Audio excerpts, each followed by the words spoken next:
Наверное, людям страшно вот просто самим туда ездить. Иран — это реально один из самых безопасных стран, несмотря всякие западные или других, как называется, пропагандистских. Восточный рынок, восточные люди. Обычно это очень расхожая тема, что кто-то кого-то знает, и через кого-то что-то можно сделать. Непорядочные дела есть свой порядок. Иран экспортирует даже Европа и даже США и Канада. Иран экспортирует в Россию сельское хозяйство, имею в виду креветки, рыба. Иран — народ другой, власть другой. Стоит ли выходить на рынок Ирана российским предпринимателям? И даже нужно выйти на иранский рынок.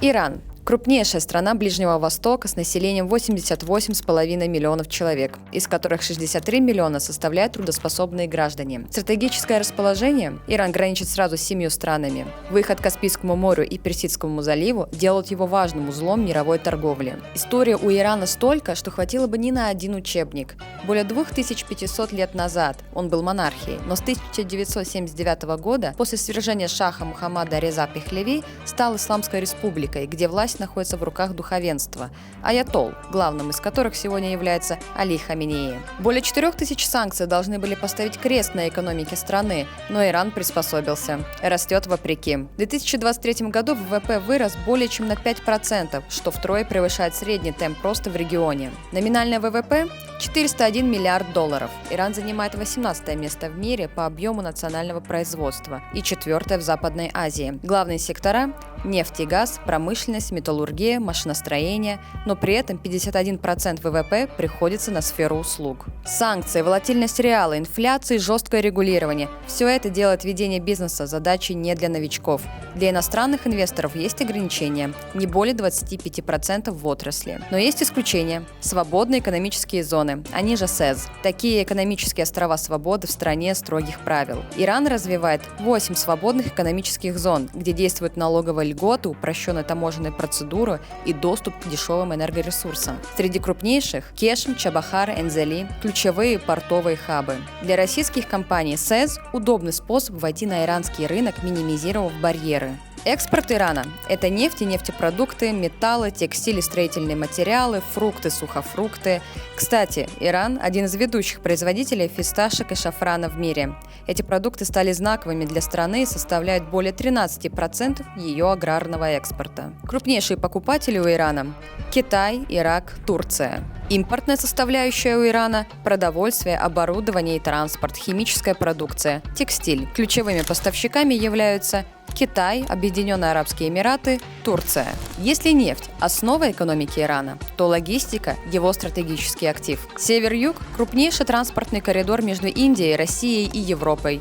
Он проходит по 3 маршрутам – западный – через Азербайджан, восточный – через Казахстан и Туркменистан, транскаспийский – по морю. В 2022 году по нему перевезли 14,5 миллионов тонн грузов, а в ближайшие годы планируется инвестировать в инфраструктуру 38 миллиардов долларов. 4 миллиарда долларов – столько составил товарооборот между Россией и Ираном в 2024 году, и 80% этой торговли – продовольствие и сельхозпродукция. К другим потенциально выгодным отраслям для сотрудничества можно отнести вакцины, биотехнологии, технологии производства, а также другие технологии для достижения целей устойчивого развития. С 2023 года страны интегрировали свои финансовые системы. Подключены аналоги SWIFT, российская СПФС и иранская система СЕПАМ.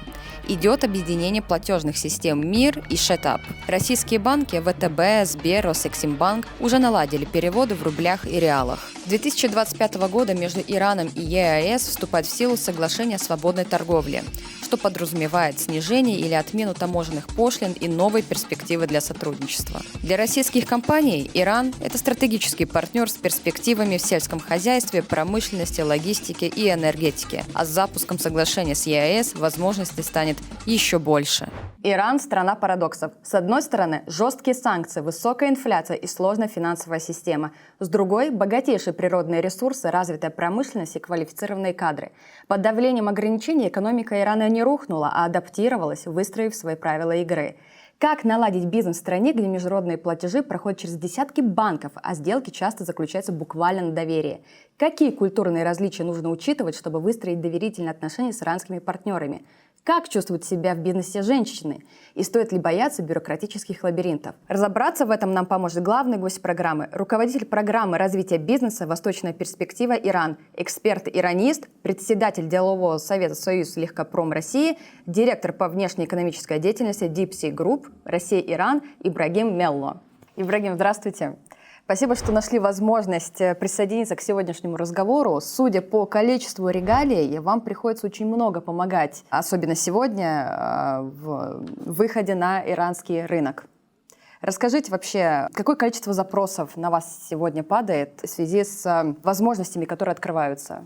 Да, здравствуйте и спасибо за приглашение. Очень много вопросов, потому что это Иран, это Ближний Восток, как это мы знаем, это очень много тонкостей. Очень много непонятной культуры для российских, не только для российских, очень много стран, потому что Ближний Восток, у них есть свои культуры, свой менталитет. И по бизнесу, и по культуре, и по разным, как говорят, сферы. Да? И если знать вот эти тонкости и изучать вот эти моменты, тогда можно более-менее хотя бы понять. Но один раз поехали, там, не знаю, пошли там, пили в бизнес-миссии или по разному тематике, сразу не сможет ничего не знать. Люди иногда бывают там, когда мы работаем, но все равно до сих пор мало что-то знают про вот эту тонкость, которая есть. Как зря не говорят в России, что Восток дело тонкости. Это факт. Реально. Там очень много есть тонкостей, нюансы, которые многих не понимают. Это не решается по документам, это не решается по протоколам, это не решается по соглашениям, это не решается по-другому. Там есть свои, как говорят, свои моментальные культуры, которые работают. В связи с этим очень много, сейчас обращение к Ирану, Ближнему Востоку, к Ирану сейчас есть. И очень много едет из России бизнес-миссия в Иран. И очень много у них контрактов, соглашений, и много что-то есть.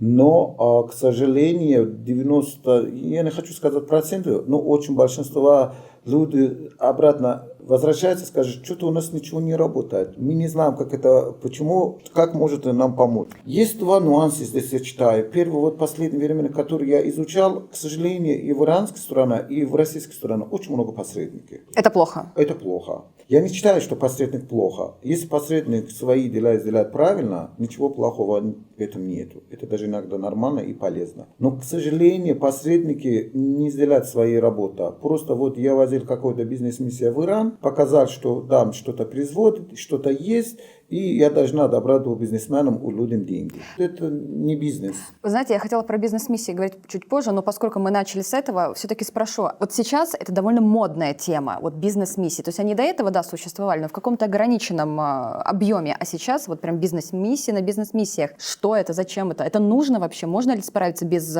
бизнес-миссий? Эта бизнес-миссия, которая собирается, нет, из какого-то времени, можно сказать, это полезно, потому что для ознакомиться этими стран, что там производят, какие возможности там есть. Это более-менее нормально. Но они стали сколько модно, потому что посредники на них заработают деньги. Давайте так по-честному. А посредники зачастую, они разбираются они вообще? Ничего не сделают абсолютно. Большинство ничего не сделают. Из-за того, что я вас организую или вожу в Иран, покажу вам какое-то производство, организую какую-нибудь встречу с какой-то компанией, и из-за этого вы должны платить мне. Но это я считаю неправильно. Это обычно большие деньги? Постоянно у вас есть как-то какая-то группа, и какая-то группа больших компаний, конечно, это не маленькая сумма, поверьте мне. Иногда какие суммы, иногда я слушаю, идет речь, я прям в шоке. Но это берут за организацию? За организацию, которой никакого результата нет. То есть как экскурсионная группа просто приезжает? Да, к сожалению, это есть. И это один небольшой минус, который я всегда... Нет, бизнес-миссия это хорошо. В чем мысли? Который все организован хорошо. Потому что, можно собрать группу, реально узнать, в каком мысли. Во-первых, сначала узнать, в чем интерес эта группа, которая собираемся ехать в Иран. Потому что то бизнес-группа, которая едет в Иран, надо всех уточнить. Ребята, вам нужно вообще поехать в Иран или не нужно? нужно, какие товары вы ищете. Надо узнать сначала вот это законодательство этой страны. Может, какие-то товары вообще не нужно туда возить, потому что очень много примерно, да. Некоторые ребята ездили из России в Иран, возить в Иран, например, косметика. Очень много косметических, например, продуктов в Иране запрещено импортировать, только через контрабанд возить. Об этом мы еще поговорим. Да, и я это говорю почему, потому что возить их как бизнес-миссия в Иран бесполезно. Но если они будут у Ирана покупать, это другой вопрос. То есть я правильно понимаю, что сейчас бизнес-миссии в Иран или в другие страны это как дополнительный какой-то источник дохода? Да. Для некоторых посредники, это скажем только честно, потому что я как-то езжу тоже очень много бизнес-миссий, я смотрю там, говорят, были возможности, типа, коснется дать бесплатно, транспорт есть бесплатно, иногда кормят бесплатно, и переедем, посмотрим, и что-то будет, не будет, непонятно, которых нет какого-то конкретного интереса, вот конкретно, что поехать, что-то пошупить, потрогать, посмотреть и сказать, да, мне появляется этого интерес. Нет. Этого нету. Вот что сначала, потому что как-то лично я как-то иногда бизнес-миссия, я лично тоже организую запросы из Ирана, как-то говорят, вот есть у нас форма или выставка на какой-то тематика, пожалуйста, собрайте нам группу, как говорят, байеров. И мы здесь сначала попросим у них, вот есть такая выставка, вам интересно вообще, вы что хотите, обязательно на этом анкете они должны заполнять, что им чего интересно. Почему? Потому что мы организуем, кроме выставка B2B, что они со своим, как называется, то продукт, который интересуется, своим поставщикам поговорили лично друг другу, что пошупили, потрогали тот товар, который есть, смотрели материал, качество, цена и так дальше, так дальше. Был какой-то результат. Это более-менее результативный как идет. Почему? Потому что когда они обратно вернутся, они считают, да, мы ездили примерно вот недавно, это перед Новым годом мы ездили в Иран, примерно, очень маленькую группу возили. Большинство этой группы, которые ездят обратно, они сейчас постоянно ездили, сравнили с Китаем, сравнили с Индией, сравнили с Казахстаном, а сейчас начинали сказать, давайте с Ираном работать, это тот продукт, который я там поговорил, более-менее интересно, давайте помогите, пожалуйста, нам возить этот товар нам, потому что я видел, там качество лучше. Давайте только по ценам немножко, давайте отпускаться.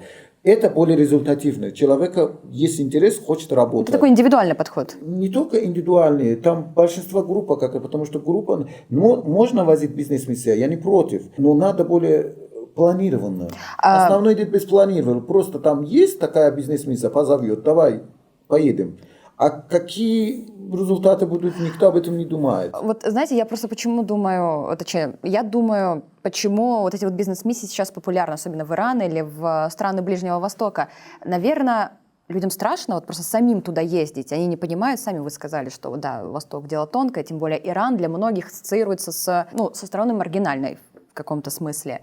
И для них, может быть, это придает такой флер, что вот лучше туда самим не соваться, лучше ехать туда с кем-то, а лучше, чтобы нас было много. Как вы думаете, если поехать туда самому на такую же бизнес-миссию, для себя назовем это бизнес-миссией, можно ли достичь там успеха вот какого-то такого порядка вот самому?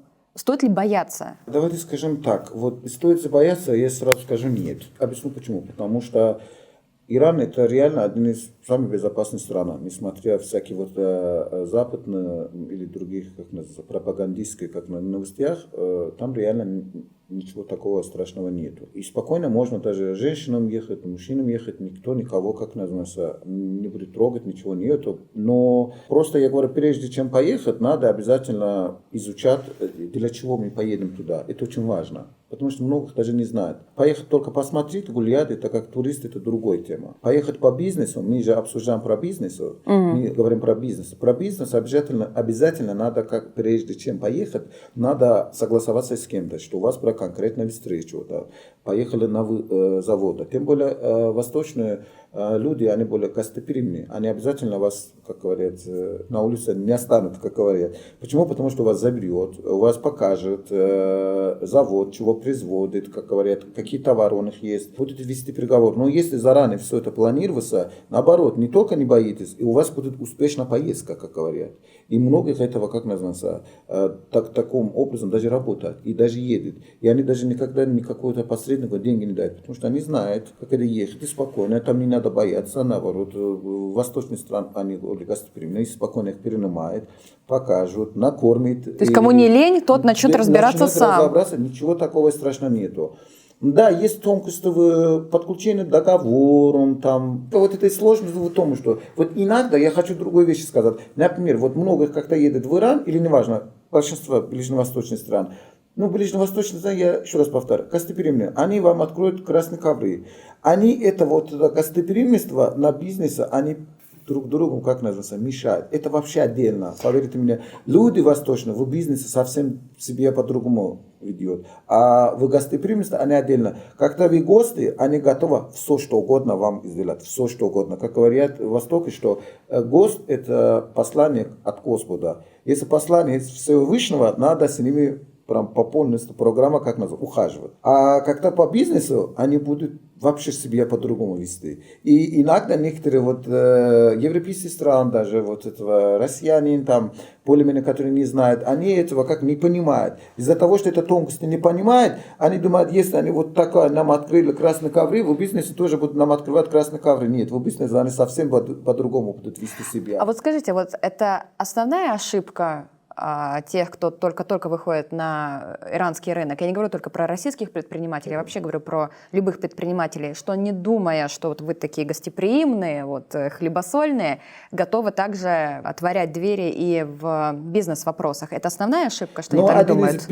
Основная ошибка, да, как-то первый, потому что как-то человек первый раз познакомился с этой страной, я очень много видел, они сразу, как называется, ошибаются или из гостеприимства с бизнесом, потому что в бизнесе они совсем по-другому ведет. Это должны обязательно учитывать. Это очень важно. Много говорят, да нет, так не бывает. Я очень сильно, как называется, сомневаюсь. Я сам тоже восточный человек, я знаю, как называется, что у них в голове приходит. Как-то лично я тоже как-то с кем-то, как говорят, даже друзья мои, я знаю, он мой друг, он как друг меня много что-то может сделать, а в бизнесе я знаю, он вообще будет на $1 будет со мной торговаться да, куда угодно. Ну, будут простить даже $1. А у вас есть какие-то примеры, можно не называть компании там, или предприниматели, вот когда человек в чем-то ошибся, вот, как-то неправильно воспринял информацию или вот культурный момент и уехал? Как могу сказать, как-то вот мы ездили в Иран, один раз там они поняли, что, как называется, им очень красиво, как называется. Король, как говорят, их принимали, там очень сильно. Встретились с почестями. Вообще полную программу. А потом, как говорят, как-то дела шел к бизнесу, тогда даже были на какой-то, не знаю, $100 или $200 типа, должны торговать. Они этого не простили даже. Потом они говорят, а как это может так, что они не били, они тратили больше $200 нам просто за гостеприимство, а здесь в бизнесе даже $200 они не простили. Поухаживали, сначала вся романтика, а потом, да, я потом... Говорю, а как это? Я говорю, потому что вот это ваша ошибка, совсем нельзя, вот там не надо, это отдельно, потому что как-то вы гости, они отдельно будут с вами ухаживать, а как-то по бизнесу они совсем по-другому будут. Это надо обязательно учитывать, и многих это не учитывают. Чем отличается Иран от других рынков? Отличия из Ирана с другим рынке очень много, объясню вам почему, потому что Иран из-за того, что был очень сильно блокирован от всего мира, но хотят, не хотят, ну, все равно это очень сильно влияет на бизнес. Объясню почему. Потому что, к сожалению, я всегда лично всем говорю, что в Иране, конечно, не на все бизнесов, но большинство вот эта бизнес-структура в Иране, они не умеют торговать по международному маркетингу, к сожалению. Почему? Потому что они умеют только торговать как по рыночному, да, как привычли там, не знаю, что-то производить, вы приехали, что там, отдавали деньги, забрали товар, уехали. По понятиям, то есть вот так. Да, вот нет, он как называется, типа, большинства, как ты говоришь, так нельзя, потому что есть, это, ну, я понимаю, можно овощи, фрукты так покупать, возить в Россию, это понятно. А примерно это идет к косметику, к лекарствам, медицинское оборудование, не знаю, там, сантехнику, там, стройматериалы, такие товары, или даже лог-промышленности, одежда. Вот в данный момент я представитель Союза лог-промышленности Россия по Ирану, поэтому я очень сильно там связи с большинством лог-промышленности из Ирана, я знаю. Я им не могу научить, ребята, так это не работает. Вы, если хотите, ваша марка, бренда работала, вы зайти в российскому рынку, обязательно вам нужно сотрудничество с российским бизнесменам. Почему? Потому что сначала ваш товар должен раскрутиться, потому что люди должны еще привыкнуть. Люди должны узнать, что за товар, что за качество, как это ее шит, как это дизайн, в каких тканях, какие материалы пользуются. Это очень важно. И еще вы хотите, ваша марка просто бесплатно, если вас раскрутили, такого не бывает. У России есть свои маркетинги. Почему китайский успешный, вы говорите, почему, не знаю, там, вы говорите, Турция успешный, или там другие, не знаю, там, Индия, или там даже, не знаю, даже сейчас Средняя Азия даже успешна, потому что они знают, в России по-другому работает. У иранцев терпения нет, да? Да, у иранцев нет. Они не знают, они думают, что у меня есть этого, должны продать. Ну, мне еще, к сожалению, я могу сказать, я могу это сказать, пусть меня потом критикуют, ничего страшного нет. У иранцев есть такая-то гордость, что они не хотят упасть от этого гордости. Я сам иранец, я знаю, они типа говорят, у нас самые лучшие. Я говорю, такого не бывает самые лучшие. Не надо так сказать, это нельзя самое лучшее. Потому что это не может быть самое лучшее. Я не говорю, это плохо. Нет, да, молодцы. В Иране, несмотря на санкции, они очень много начинали производить много масштабных разных товаров. От медицинского оборудования до военных, неважно, продукты питания, текстили, что-то угодно, да. Но мы не сможем сказать, это типа мы самые лучшие. Вот этого гордости иногда не дают, как называется, работать, потому что... Развиваться.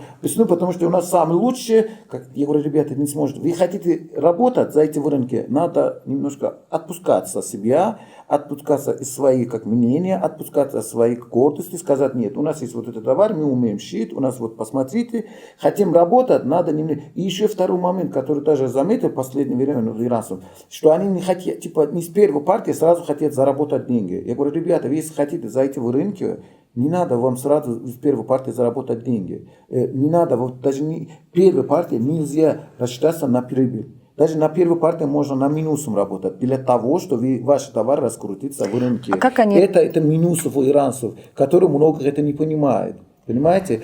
И этого мы постараемся, вот как раз, к сожалению, еще второй момент, который в Иране в последнее время я заметил, например, да, в России в чем лучше, да, я вижу там, например, очень много есть образовательных, как называется, структура, да, неважно, лично я руковожу вот это ведение бизнеса в Ближнем Востоке, Ирана, в внешней экономической школе в Петербурге. Почему? Потому что это дополнительное образование для как раз бизнесменов, которые интересуют работать с Ближним Востоком. Мы как раз научим, как это вести себя в бизнесе с Ближним Востоком.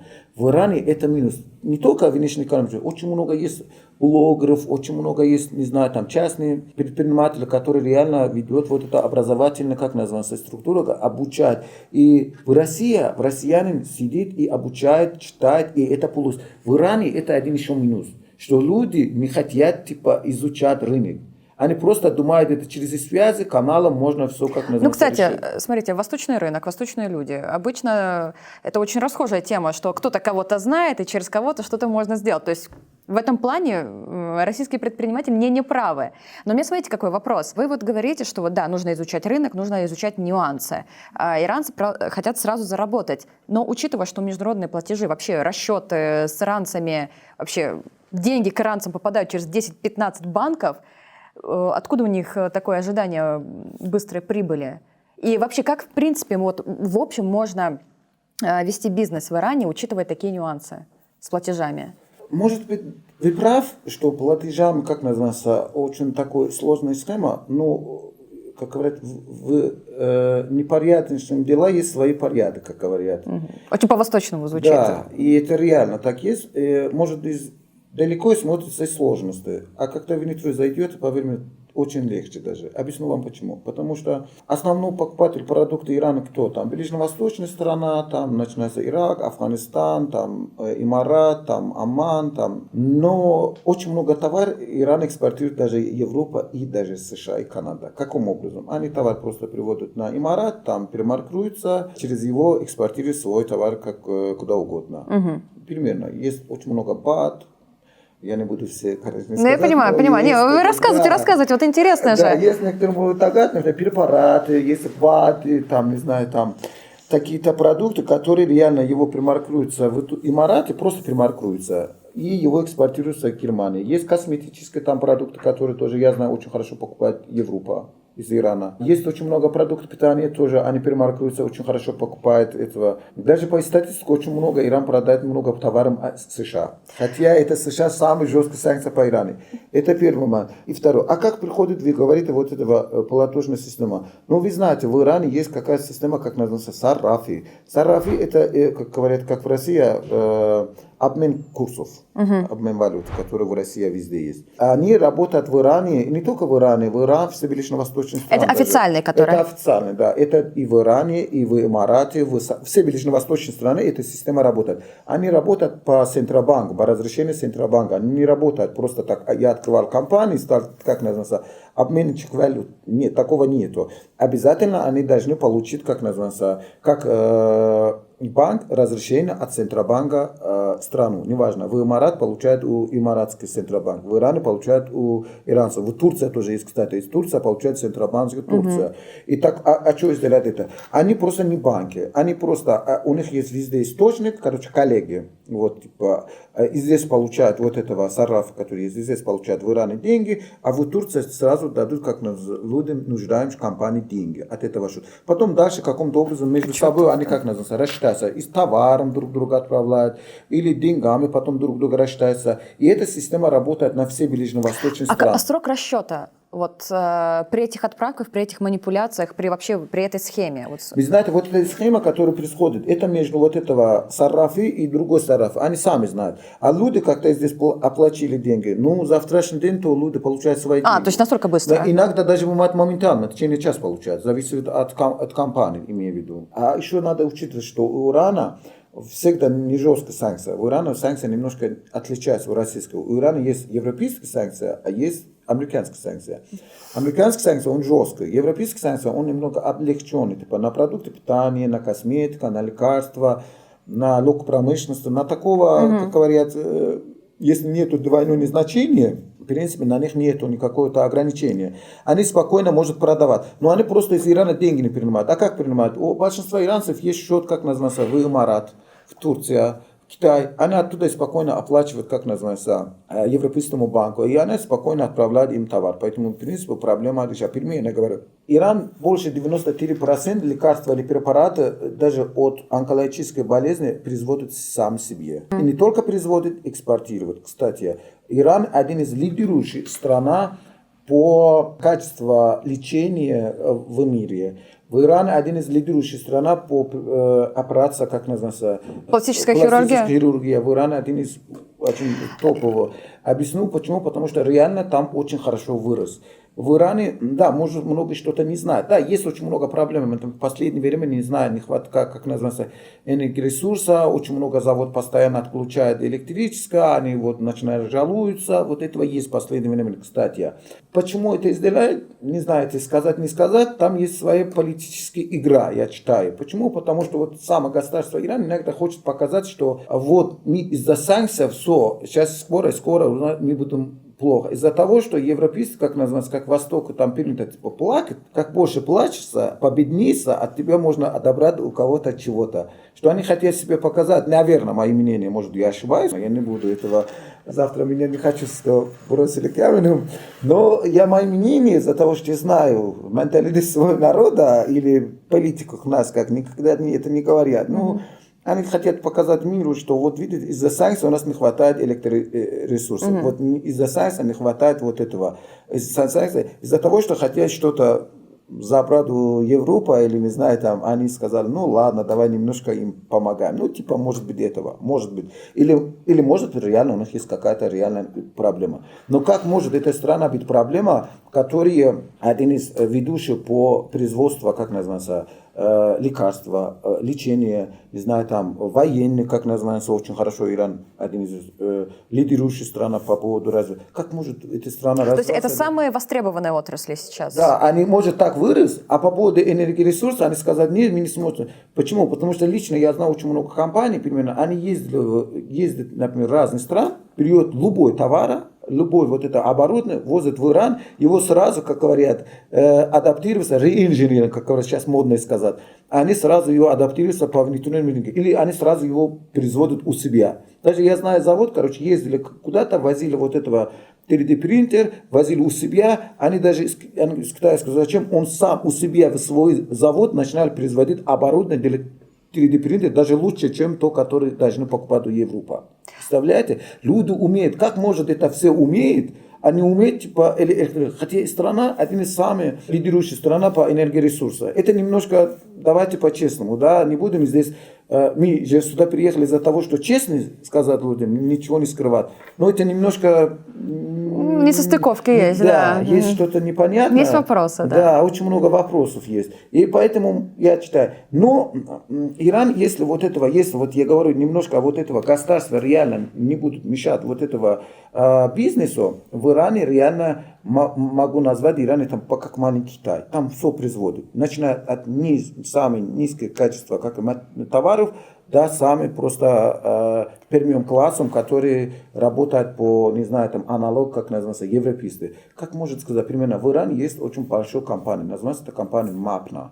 Это компания, которая производит разные электрические оборудования. Это, как называется, аналог Siemens в Иране. Понимаете? Даже они в России, как называется, совместно они строят электростанции. Даже они в Узбекистане строят, они даже в Таджикистане строят, африканские строят. Как может эта компания вот таким образом, а что, в Иране у них нет? Ну, немножко, поэтому есть очень много вопросов. Слушайте, да, это на самом деле очень интересно. Я знаю, что да, на фоне санкций Иран даже там, при условии какого-то импортозамещения все равно чувствует себя очень хорошо. И всегда чувствовал. Либо были товары из Китая, там Индии, либо они сами все это как-то покрывали. То есть я правильно понимаю, что самый востребованный ниш сейчас это IT, фармацевтика, ну, сельское хозяйство, понятно, промышленность. А вот с каким бизнесом может войти, например, российский предприниматель в Иран? Вот какую нишу он может занять? Объясню вам, в Востоке немножко по-другому идет маркетинг, чем, например, в России. В России, например, любой товар возить в российском рынке, обязательно надо уметь его хорошо раскрутиться. Что тратить деньги на маркетинг, на рекламу, потому что люди должны его изучали, посмотрели материал. Немножко русский народ немножко другой ведет себя. Они изучают, что там написано, какой состав, из чего состоит, из какого страна. И ну, давайте по-честному, русский немножко не сразу доверяет. Ну, это и есть факт. А восточные люди, наоборот, по-другому, они быстро доверяют. Их можно быстро манипулироваться. Неважно, это косметика производит в Иране. Неважно, примерно, косметика может быть в Иране самая лучшая. Все равно, когда они видят это, типа, российские продукты, и это, типа, как называется, в России его производят, и сразу немного из-за рекламы, люди сразу манипулируются, будут у него покупать. И спокойно можно продавать. Это первый момент. И второй момент, много об этом не знают и нигде не говорят. И на Иран, и на все ближневосточные страны. Я всегда это говорю, и здесь тоже говорю, может меня кто-то неверно слышит. Есть какой хороший миф, не плохой, а хороший миф про российские продукты. Любого продукта, когда есть из российской страны, они это смотрят, они его принимают очень хорошо. Почему? Говорят, это сделано в России. Это значит хороший продукт, потому что это вечно относится очень хорошо. Вот такого мнение о продукте к российскому продукту. Как в Советском Союзе югославские сапоги самые лучшие. Да, вот этого до сих пор остался. Примерно, да, например, есть косметическая компания, которая в России, не буду сказать кто, они едут в Иран, но я знаю, ну ладно, через неофициально, но все равно они продают в Иране. Но его очень хорошо покупают в Иране. Очень. Вы знаете почему? Потому что говорят, это российская косметика. Если российская, почему все России такие красивые? Из-за того, что у них хорошая косметика. Понимаете? Неважно какой, они очень хорошо относятся. Поэтому интерес к российскому продукту есть. Я считаю, например, если быть успешные российские продукты, в Иране есть один хороший ментальный вещь, которую россияне реально, особенно предприниматели и производители, не обращают внимания. Вот. Есть в Иране фризон, очень много. В севере Ирана там 10 фризон есть, там, например. Да? И на этом фризоне можно арендовать склад. Там только перемаркировать свои продукты. Или, не знаю, там какую-то частично всего собрать. И не только его продавать в Иране, а еще продавать все ближневосточные страны. Начиная от Ирак, там, не знаю, арабских стран, или, может, Афганистан, другой стран. И это реально очень сильно помогает. Это реально помогает им. Почему? Потому что Таким образом, они обходят на тот товар, который, например, не разрешает официальным и легальным возить в Иран. И это очень хорошо помогает. И на этом свободная зона. Никакой налогового нету, никакой НДС нету, ничего почти нет. Это свободная зона. Сейчас объясню. Потому что даже на свободной зоне есть, например, турецкая компания. Я знаю. Я могу, не хочу назвать компанию, которую они производят свои продукты там, а это продукты сегодня продают в России.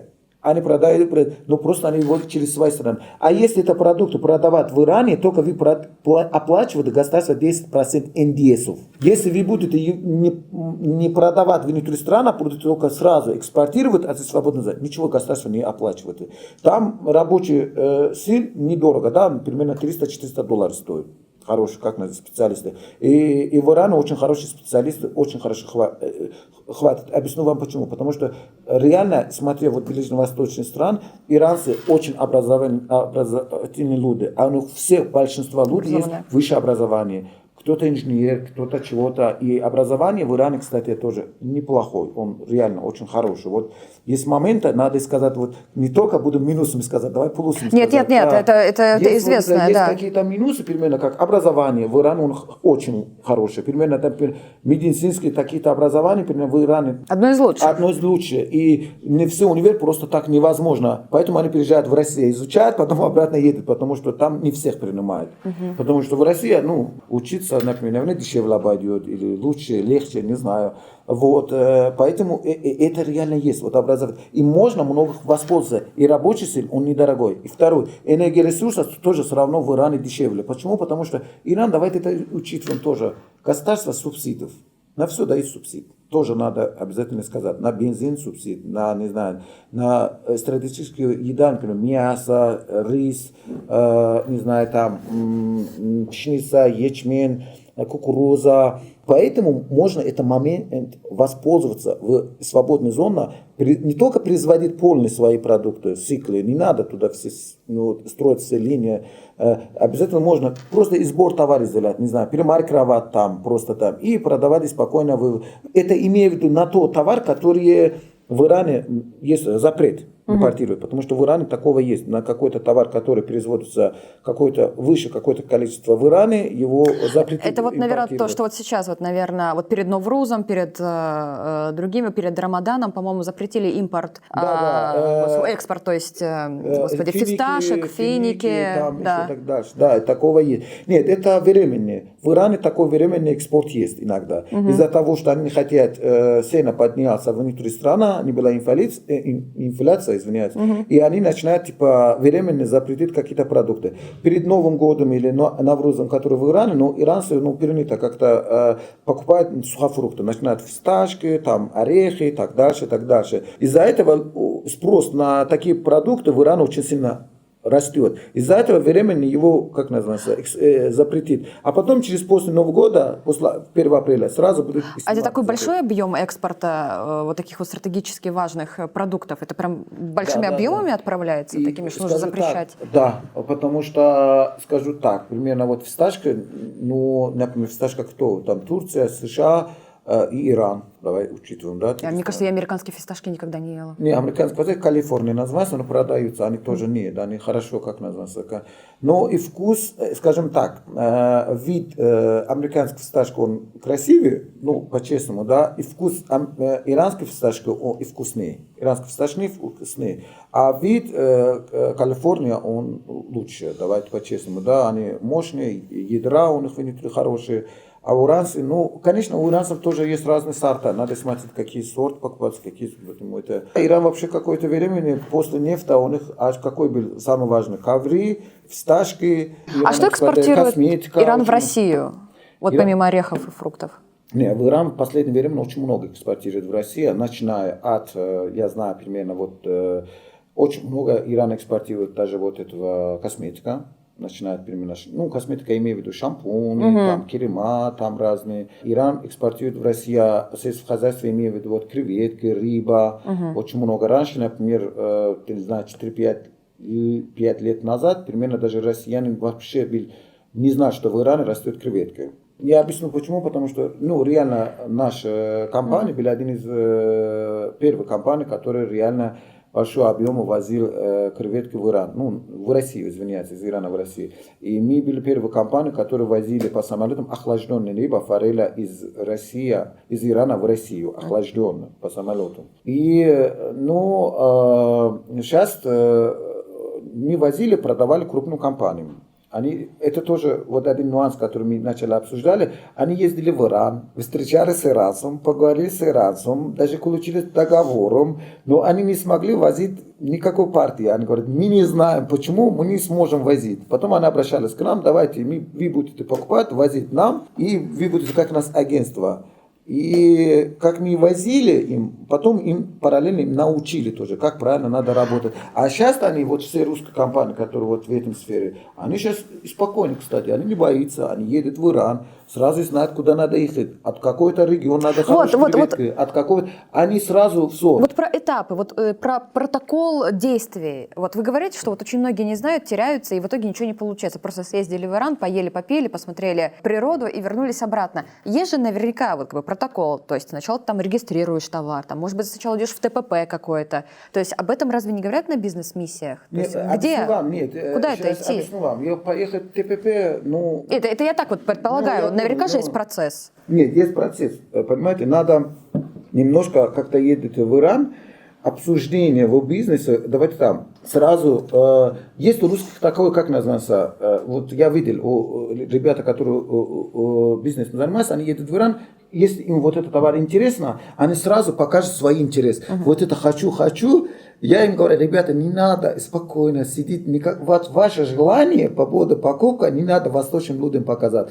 Очень холодно сидите. Я не говорю, не надо плохо говорить. Я сказал, да, товар интересно, да, мы интересуемся этим товаром, нам надо изучать, нам надо посмотреть, нам надо сравнить цена, нам надо получить от вас цену, изучать. Потом это для того, что вы, во-первых, покупали хорошая цена, потому что если они будут видеть ваше желание, к сожалению, пропаганда работает в восточных странах. Очень работает. Переменно, да, как-то начинался. Если вы очень много бизнес-миссий ездили в Иран, а много иранцев думали, что здесь все в российском, не знаю, там, магазине ничего не осталось, они сейчас умрут из голода. Реально мне сказали, все, у вас пустой, как называется, полка в магазине, ничего нету. Экономика трещит по швам, да. Все еще, вы нуждаетесь от нас. Я говорю, ребята, стоп.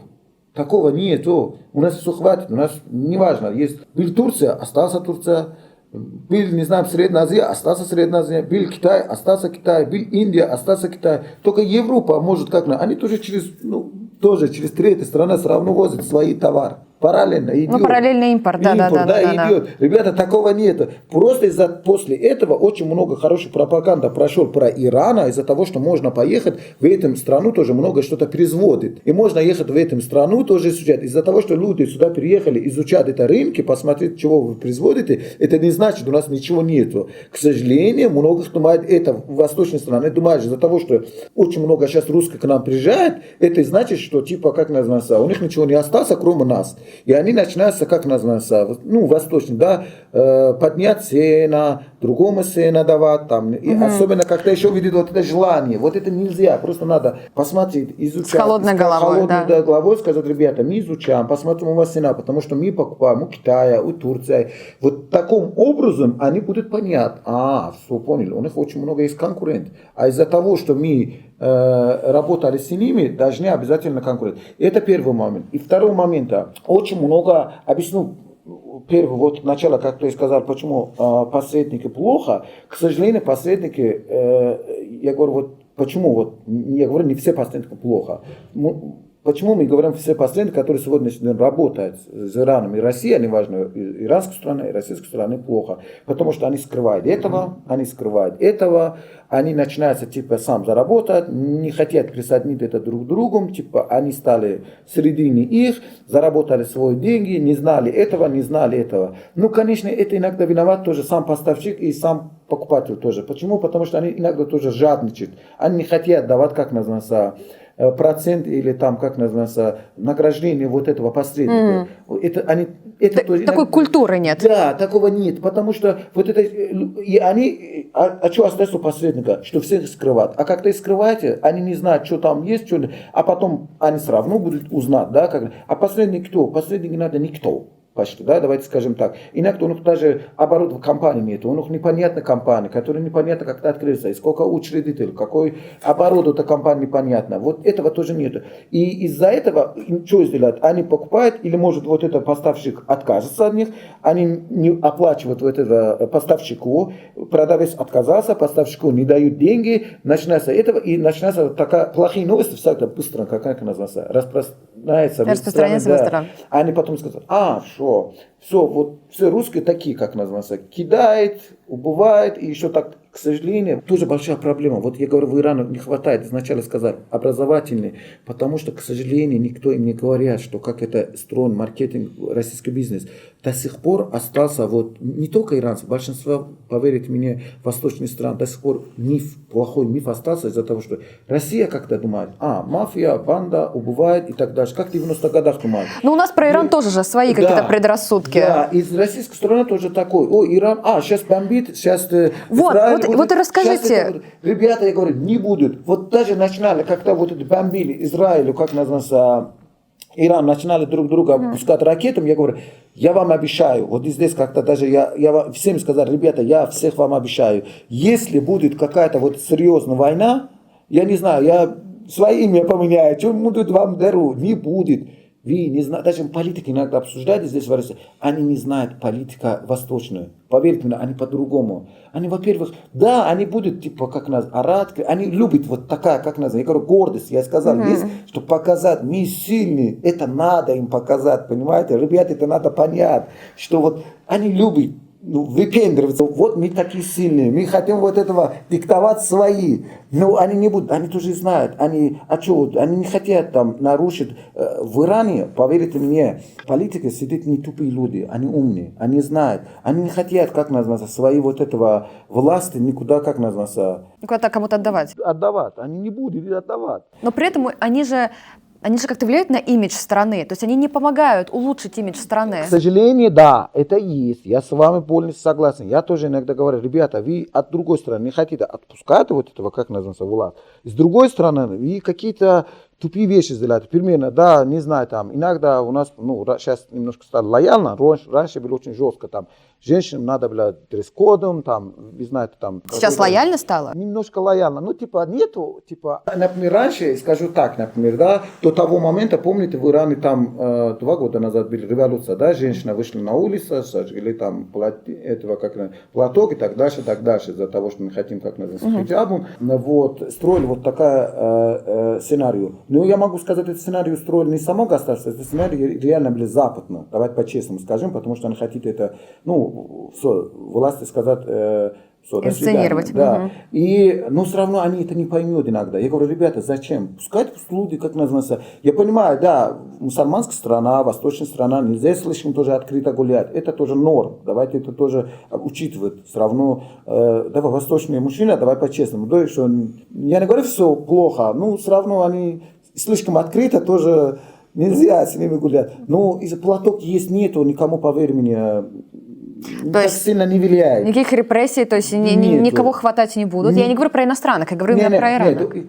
Скажу вот другую вещь. Давай скажем так. Несмотря на власть, иранский народ очень европеизированный, образовательный. Я сказал, очень хорошее образование, все образованные люди. Но это какое поколение европеизированное? Это же молодое поколение европеизированное. Даже 35-55, вот так вот, наверное. Да, вот 30 плюс до 55, вот так вот примерно. Молодые, даже до 55, да, и спокойно они европеизированы, спокойно. Они относятся очень хорошо, они говорят, даже обсуждаются, они даже иногда, у них даже критика идет о том, что типа нет, женщинам надо тоже свободно. Да, мы тоже против слишком открыто, не надо нам слишком голый тоже гулять, типа гулять как нормальные женщины, как европейцы, типа там без платок, это ничего не значит. Они очень хорошо относятся, они даже, еще второй момент, женщина очень безопасна в Иране, учитывать этого надо, реально. Они никогда, женщина в Иране, никакой мужчина не будет, как называется, даже трогать. Они очень, надо учитывать, что в Иране реально очень женщина почти, как называется, лидирует, не мужчина, даже семья.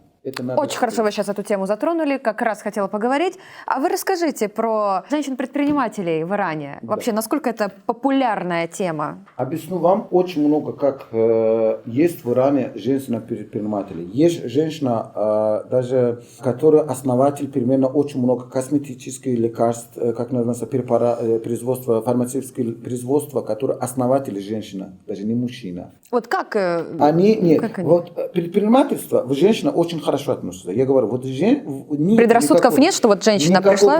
Нету, никакого ограничения нету, наоборот, похвалит. Объясню вам. Расскажите. Это реально, объясню это вам. И здесь, я говорю, вот тоже это миф. Из-за того, что они думают, это мусульманская страна, есть ограничения. Нет, вообще нету. Вот быть предпринимателем женщина в Иране, это наоборот гордость. Поверьте мне, никакой мужчина вам этого, как называется, не поставит. Ну, может, какие-то вот это далеко древние, какой-то маленький, который там городок, который более еще, как называется, религиозный, как говорят, город, там может быть, как называется, типа есть вот этого старый менталитет, что женщина должна сидеть дома, прошу прощения, кошеварить, дети, да. Воспитать дети, такое есть. Ну, это вот даже маленькие деревня, даже поверьте мне, там даже мало остался. И там даже они стали адаптировать свои. Понимаете, там тоже женщина имеет свои влияния. И это первый момент. У женщины, поверьте мне, в Иране немало, как называется, права, чем у мужчины. У мужчины меньше права, чем у женщины. Ну, вот смотрите, мы не права. Вот смотрите, а почему тогда их такое маленькое количество предпринимателей в Иране? Не маленькое количество. Нет, нигде в статистике предпринимателей в Иране не найдет в интернете, поверьте мне. Объясню вам почему. Потому что Иран не, как называется, не разглашает свои, как называется, статистику не только на женщин, не всех. Там то, что читаете, кто-то поехал в Иран, примерно на себе. Нет, а это говорит вице-президент по делам женщин и семьи, вот, Захра Бехрузазара. Вот она говорит, только 12% предпринимателей и стартапов основаны женщинами. Ну, 19% из стартапов есть, я не говорю, это, но одну вещь тоже надо учитывать, тоже, как называется, это вот такая революция предпринимателей женщин, он стал недавно временем.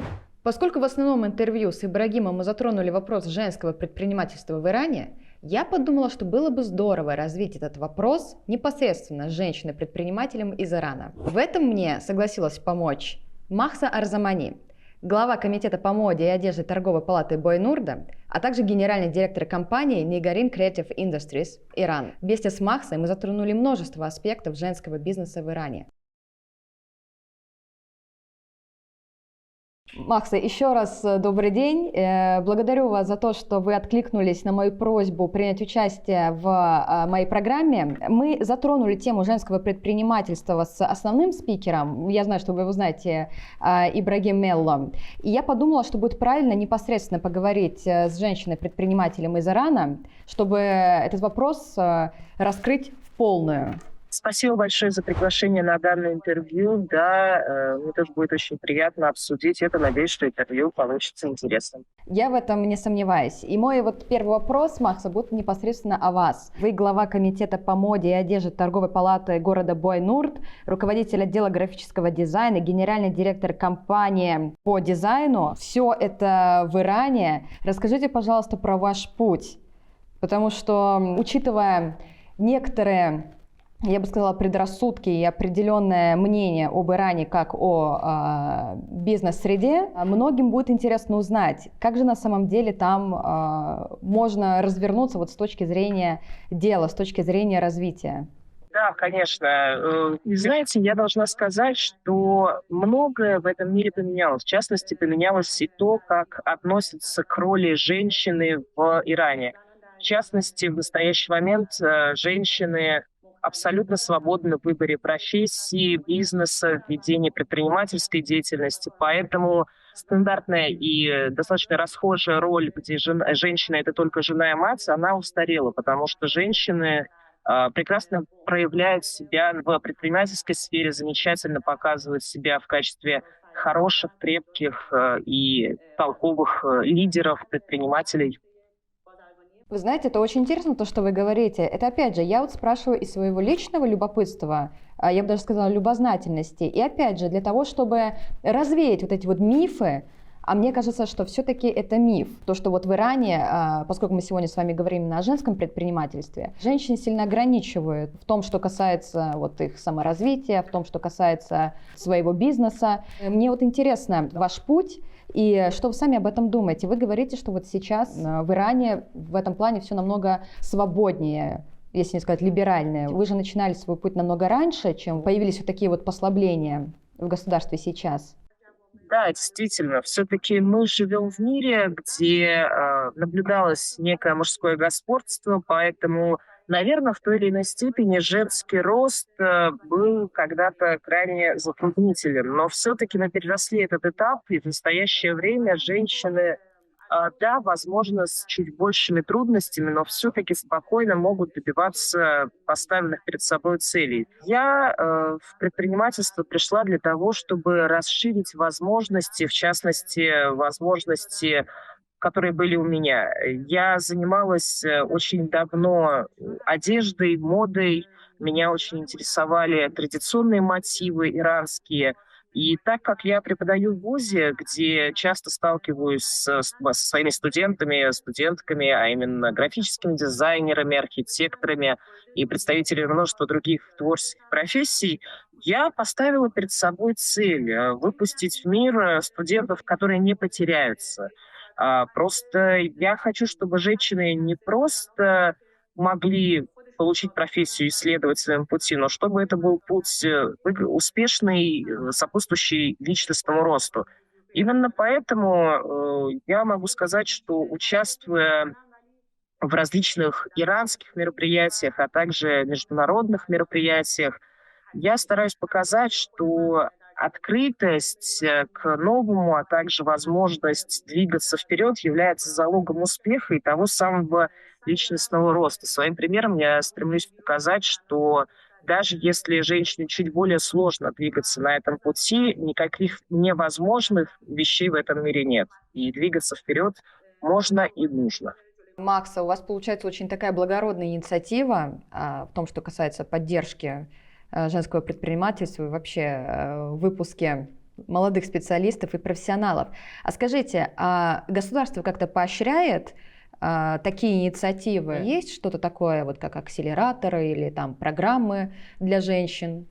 Да, конечно же, в вузах существуют гранты для поддержки талантливой молодежи, для поддержки профессионального роста. Более того, есть большое количество государственных и негосударственных организаций, которые активно поддерживают развитие новых идей, так называемых стартапов. И эти новые идеи сейчас пронизывают наше общество насквозь. Можно сказать, что Иран сейчас буквально овеян этим новым течением.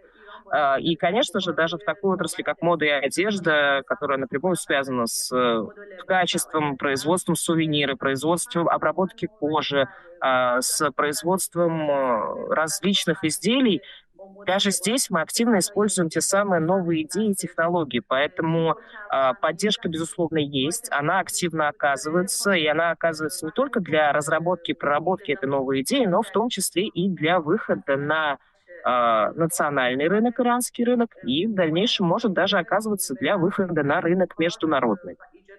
Отрасль ваша, вы же занимаетесь непосредственно там и текстилем, и дизайном, как мы выяснили. При этом ваш послужной список, он довольно широкий. Вы обучаете девушек, ребят, я думаю, в целом не только в университете Тегерана или в тегеранских университетах, но также и в университетах меньших городов. Скажите, вот по вашим наблюдениям, в сравнении с таким большим городом, как Тегеран, какова вероятность того, что вот те девочки, которые выпустятся вот после вашего курса, они пойдут по, так сказать, по намеченному пути? Как вы видите в данном случае развитие? Вы знаете, спасибо большое. В первую очередь, мне очень приятно, что вы так внимательно изучили мое портфолио. Да, действительно, работы с дизайном одежды, с проработкой дизайнов, в принципе, созданием сувениров, изделий ручной работы. Как вы понимаете, все это в целом профессии, которые напрямую связаны с большими энергозатратами. Человек, приходя в эти профессии, должен проявлять личную инициативу и явно фонтанировать энергией для того, чтобы все сложилось. Безусловно, представим себе, есть ситуации, когда человек обучается на какую-то профессию. Это может быть, я не знаю, математика, химия, техническая какая-то специальность, возможно, даже лечебное дело, что-то в медицинской сфере. И вот по завершении обучения они приходят к выводу, что да, действительно, как-то все не сложилось и как-то все очень грустно. На самом деле, помимо моей профессиональной деятельности в преподавании в университетах, у меня также есть образовательный центр даже для женщин. Это образовательный центр, в основе которого лежит идея того, что с самого начала девушка, приходящая на эти курсы, женщина, приходящая на эти курсы, нацелена на получение потенциального дохода. В моем центре образовательные курсы — это некая смесь атмосферы творчества, а также видение полного цикла производства от начала проработки идеи, разработки дизайна, того, как все это создается. Таким образом, у моих студенток полностью формируется цепочка понимания того, как выглядит полноценная бизнес-модель, полноценный бизнес-процесс. И вот эта вот мотивированность и возможность заинтересовать, она в моем обучении фигурирует везде. В частности, когда в университете проходят показы в конце года, вот, где есть своеобразное судейство, на этом судействе я исхожу из того, что, девушки, я вам поставлю оценку, но только исходя из следующего фактора. Если вы будете представлять себе, что вот я конечный потребитель, я потенциальный покупатель того, что вы произвели, и вы должны представить это так, как будто бы вы уже вышли на рынок, и вы уже видите своего потенциального клиента. Подобная инициатива, подобная мотивированность дает им больше сил и действительно в итоге становится большим толчком к пониманию того, что эта профессия — это в первую очередь выход на заработок и потенциальный выход на рынки. А кто ваши студентки? Это молодые девушки, это зрелые женщины. Как они вас находят? Как вам удается их мотивировать и вот придать им вот эту вот смелость прийти к вам и обучаться? Объясню, почему я произнесла слово «смелость». Все-таки, несмотря на высокий образовательный потенциал в Иране, действительно, вот уровень образованности среди населения в Иране, он очень высокий, один из самых высоких. Тем не менее, государственный сектор все равно не выделяет достаточное количество мест для женщин.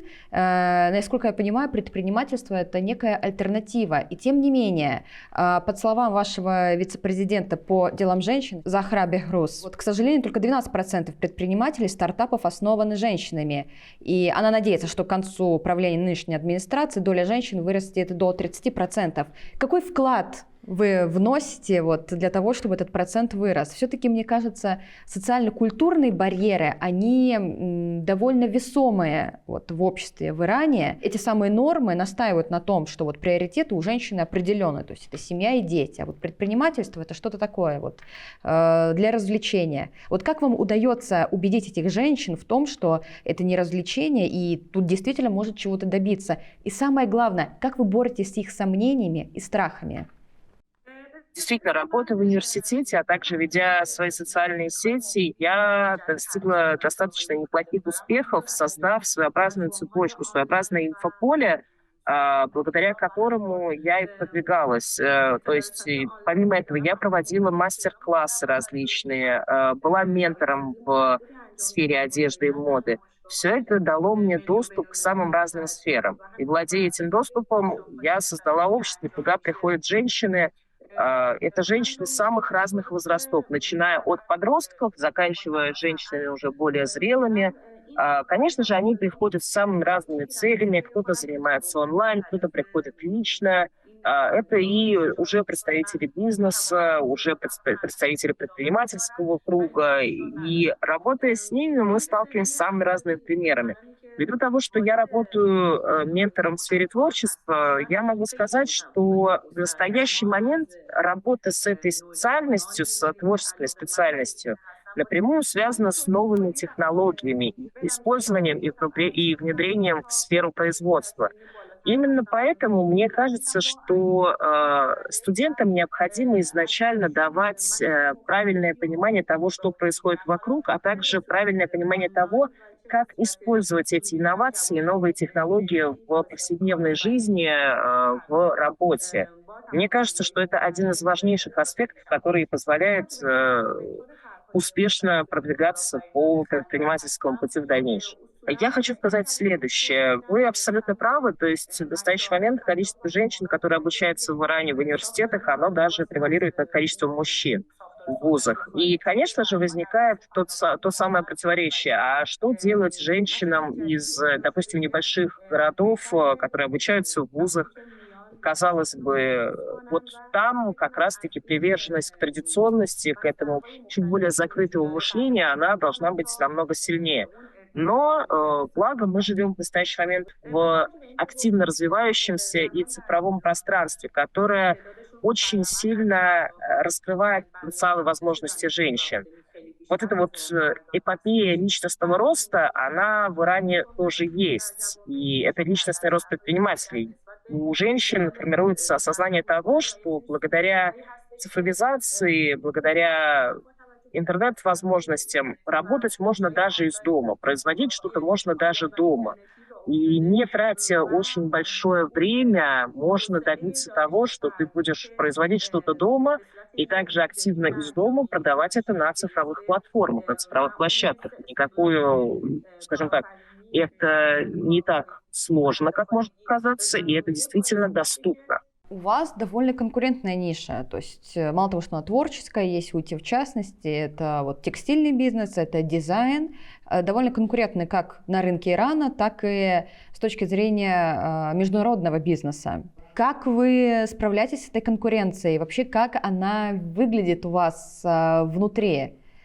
Вы знаете, ну, конечно же, конкуренция есть везде. Конечно же, она есть и в нашей сфере, и на самом деле здоровая, правильная конкуренция приводит в первую очередь к развитию сферы, развитию отрасли.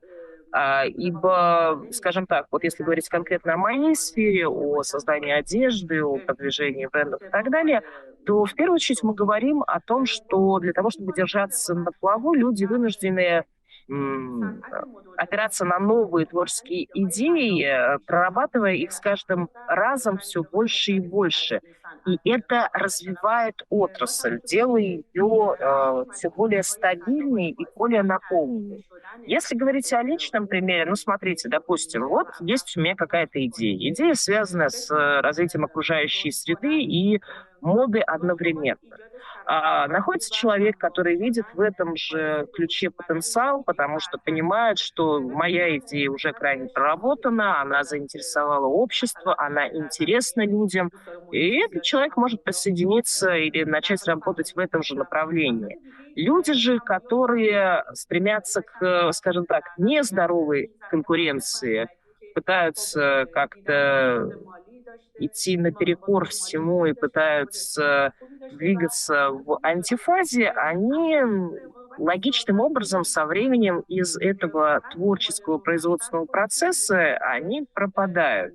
Потому что только продумывая все на, скажем так, шаг вперед, можно продвигаться самостоятельно и можно двигаться вперед. Наоборот, когда есть здоровая конкуренция, есть как личностный рост, есть как рост сферы в целом, так и потенциальная польза для всего.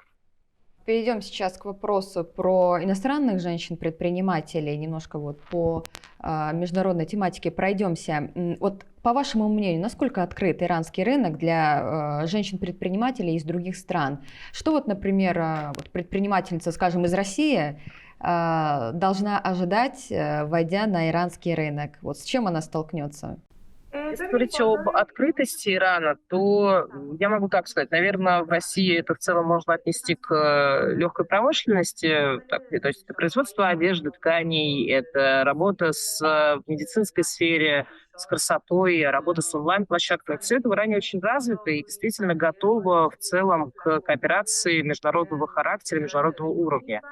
Конечно же, можно говорить о создании совместных предприятий, так как вы прекрасно понимаете, совместные предприятия дают активный рост. А если говорить конкретно о нашей сфере, то мода и одежда — это сфера, на которой завязано очень много других отраслей, в частности, инновационных отраслей.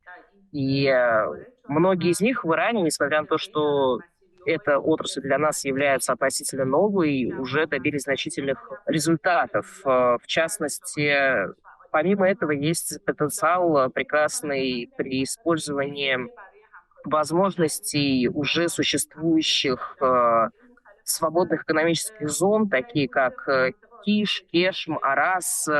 Помимо этого, сотрудничество с иранскими брендами может выливаться в создание общих брендов, которые позволяют работать совместно на разных рынках, создавая новые компании, например. Можно, конечно же, работать с иранскими онлайн-рынками, онлайн-площадками, потому что все это поставлено в достаточной степени на поток и прекрасно функционирует. Еще одна опция — это, конечно же, инвестирование, вливание денег в новые технологии, новые идеи, ввиду того, что рынок продолжает быстро расти и развиваться. Есть большое количество людей, которые уже готовы к международной кооперации, потому что, как вы понимаете, санкции накладывают определенные ограничения на ведение торговой деятельности. Люди готовы идти на сотрудничество для того, чтобы преодолеть вот этот санкционный барьер, для того, чтобы работать на экспорт, получать прибыль от своих товаров в долларовом эквиваленте.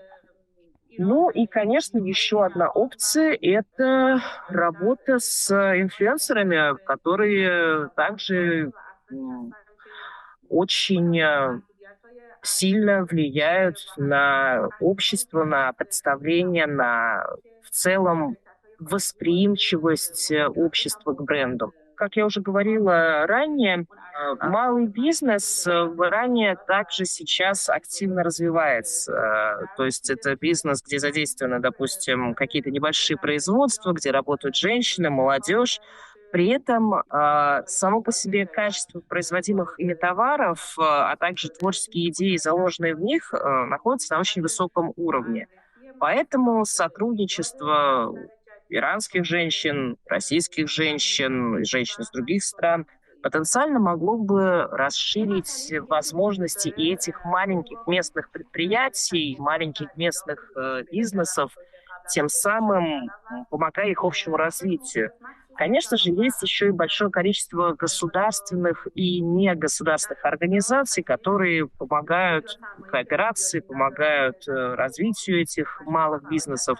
Так, например, в 2006 году была организована организация развития предпринимательства женщин и молодежи, несколько других организаций, например, организаций женщин небольших поселений, деревень, которые предполагает предпринимательство этих женщин, их активную задействованность для того, чтобы превращать этот малый бизнес в нечто большее, более стабильное и, конечно же, более прибыльное. Очень правильный пункт вы сейчас затронули. Как раз хотела спросить, а откуда вот женщины берут деньги, вот первые деньги на открытие своего бизнеса? Я читала о том, что несмотря на то, что государство ограничивает доступ к масштабному финансированию бизнеса для женщин, все-таки предлагает какие-то кредиты или микрозаемы вот для того, чтобы открыть что-то такое небольшое. Это так? Или сейчас что-то поменялось и доступа к ресурсам стало больше? Как я уже сказала, есть большое количество государственных и негосударственных организаций для поддержки женского и молодежного предпринимательства. Все начинается в целом с проработки, например, организация культурного наследия и туризма поддерживает проведение разнообразных выставок, выставляясь куда вот эти малые предприниматели получают возможность создавать свою собственную сеть вот этих малых домашних производств. Помимо этого наблюдается некое количество субсидий, которые также представляются различными органами. Где-то выдаются специальные разрешения на освобождение от налогов, предоставляется оборудование в малых объемах. если это актуально. Помимо этого есть Partner Авари, это компания, которая занимается как раз-таки стартапами, новыми идеями, которая вот, видя потенциал в идее, начинает заниматься полностью проработкой потенциальной бизнес-модели, брендингом, менторством, помогает, в частности, в получении оборудования мелкого для мелкого производства, для более крупного производства.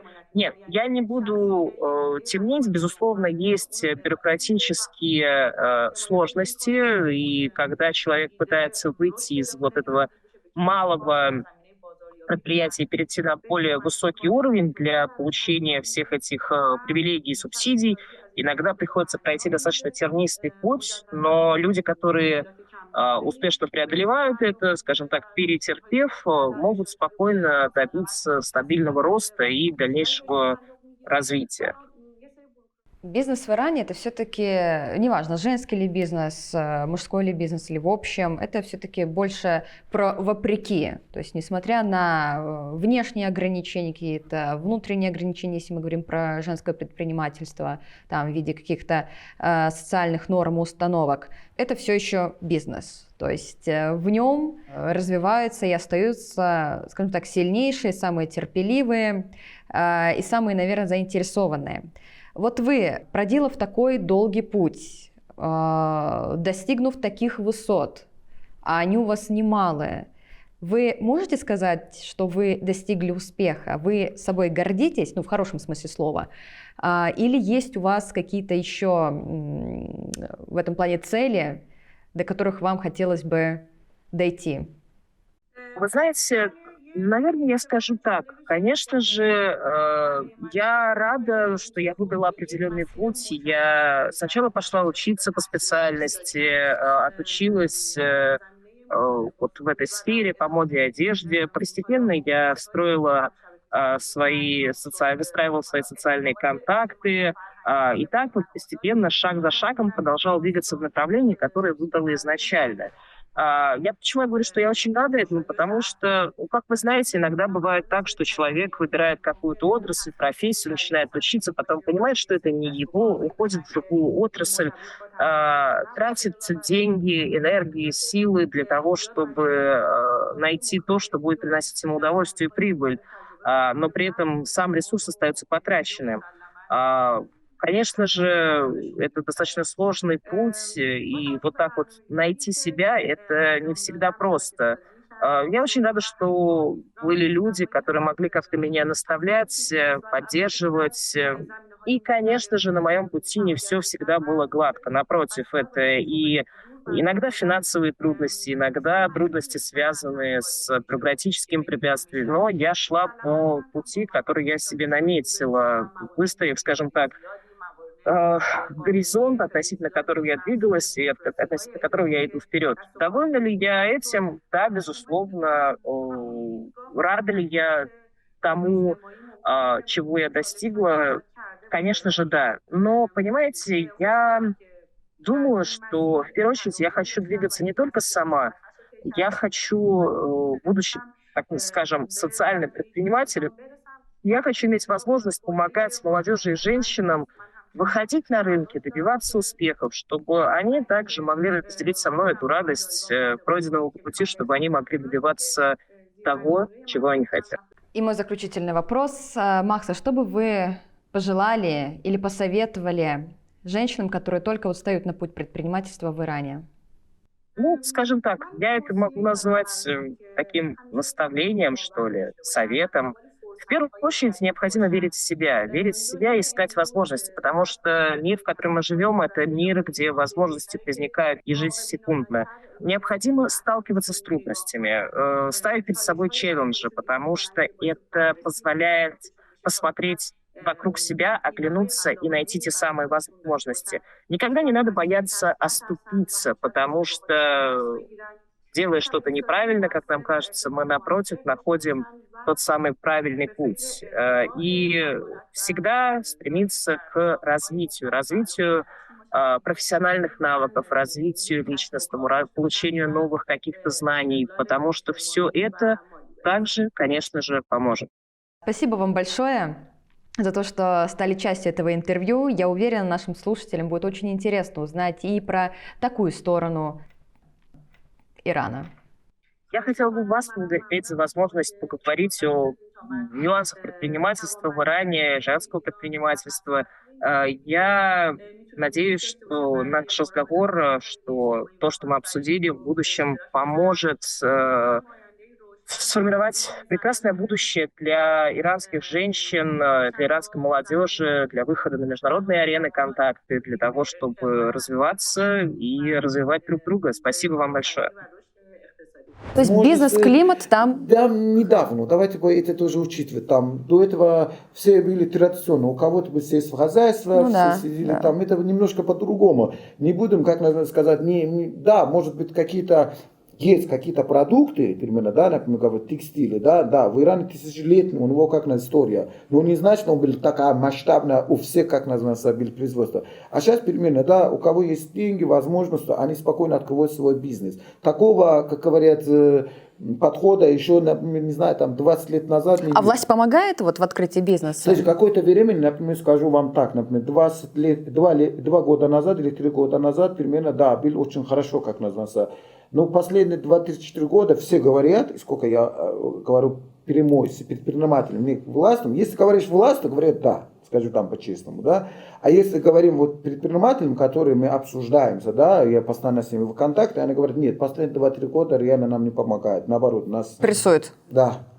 А Вот. почему? На фоне чего? Ну, не знаю, может есть очень много причин. Или не хватает бюджет реально страну, или реально есть какая-то проблема, или не реально... Что-то есть, я не знаю. Я не могу этого сказать никакой комменту, потому что я не знаю. Не знаю, какая проблема реально это вообще.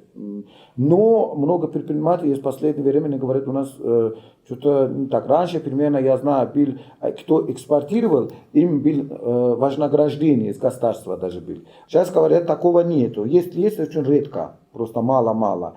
Вот. Только остался вот свободная зона. Типа, если вы производите в свободной зоне, но есть один только плюс страну, вот очень много. Вот и свободная зона есть, и еще есть сельское хозяйство. Я знаю, если вы производите какое-то сельское хозяйство, там, ну, сколько я помню, что до сих пор налоговые не оплачивают. Если вы все равно производите на, не знаю, промышленная зона или свободная зона, там есть какая-то, как называется, да, помощь государства, типа земли дают, типа 30 лет или там 40 лет бесплатно, или там налог не берет у вас, там такая-то помощь есть вот таким образом. Раньше были еще по-другому, немножко еще больше, а сейчас меньше стал, как говорят, только внутри страны что-то помогает, типа как-то за рубежом экспортировать, вот типа возить, не знаю, там бизнес-миссия, тоже в Иран тоже сейчас модно, типа ехать бизнес-миссия. Вот я про это и спрашиваю, да. Но это тоже бесполезно, объясню вам почему, потому что если вот примерно, да, они даже иранцам говорят, ребята, прежде чем приехать в Россию, участвовать на какой-то выставке, вам сначала должны хотя бы 2-3 вебинар нужно, что как строен маркетинг, как называется, бизнес в России. Что у вас было с знанием, мнение о том, что... Методология, да, академический подход. Да. И российская сторона тоже всегда говорит, ребята, прежде чем собираемся группа поехать в бизнес-миссию, давайте, пожалуйста, мы сначала им, не знаю, вот эта группа, которую мы хотим отвезти в Иран на бизнес-миссию, на выставку, на форум, куда-то, хотя бы какой-то 1-2 вебинара вводим, что им говорим, какая культура, как себя надо вести, каким образом разговаривать, как это, к чего обращаться внимание, чего не обращаться внимание. Примерно говорю, да, один большой минусом. Я думаю, россияне меня не обижаются, но когда мы едем какая-то бизнес-миссия, они, например, они одеваются колусток, там костюм, там красиво, все симпатично. А как едут за рубежом какой-то бизнес, там, не знаю, там, ну, я понимаю, там жарко, но все равно вот футболка, джинсом и пошел. Я говорю, ребята, но тем более Восток это немножко такое. Вы гости, они никогда вам не будут прямой вам сказать. Никогда не Но будут. подумают много чего. Но подумают, и он говорит, вот приехали непонятно. Немножко надо вот в деловую встречу, как деловой. Вы все равно приехали туда. Даже если вы приехали сюда посмотреть, что вам найти свои интересы, не найти, даже одеваться как деловой. И люди будут к вам обращаться как деловой. Да, мне кажется, это везде так. Везде да, так. Конечно, это первый момент. этикет. И второй момент, еще даже, говорю, вот российская компания, как-то мы до этого обсуждали, Нет, вот такой, что, вот я говорю, посредник, да, плохо.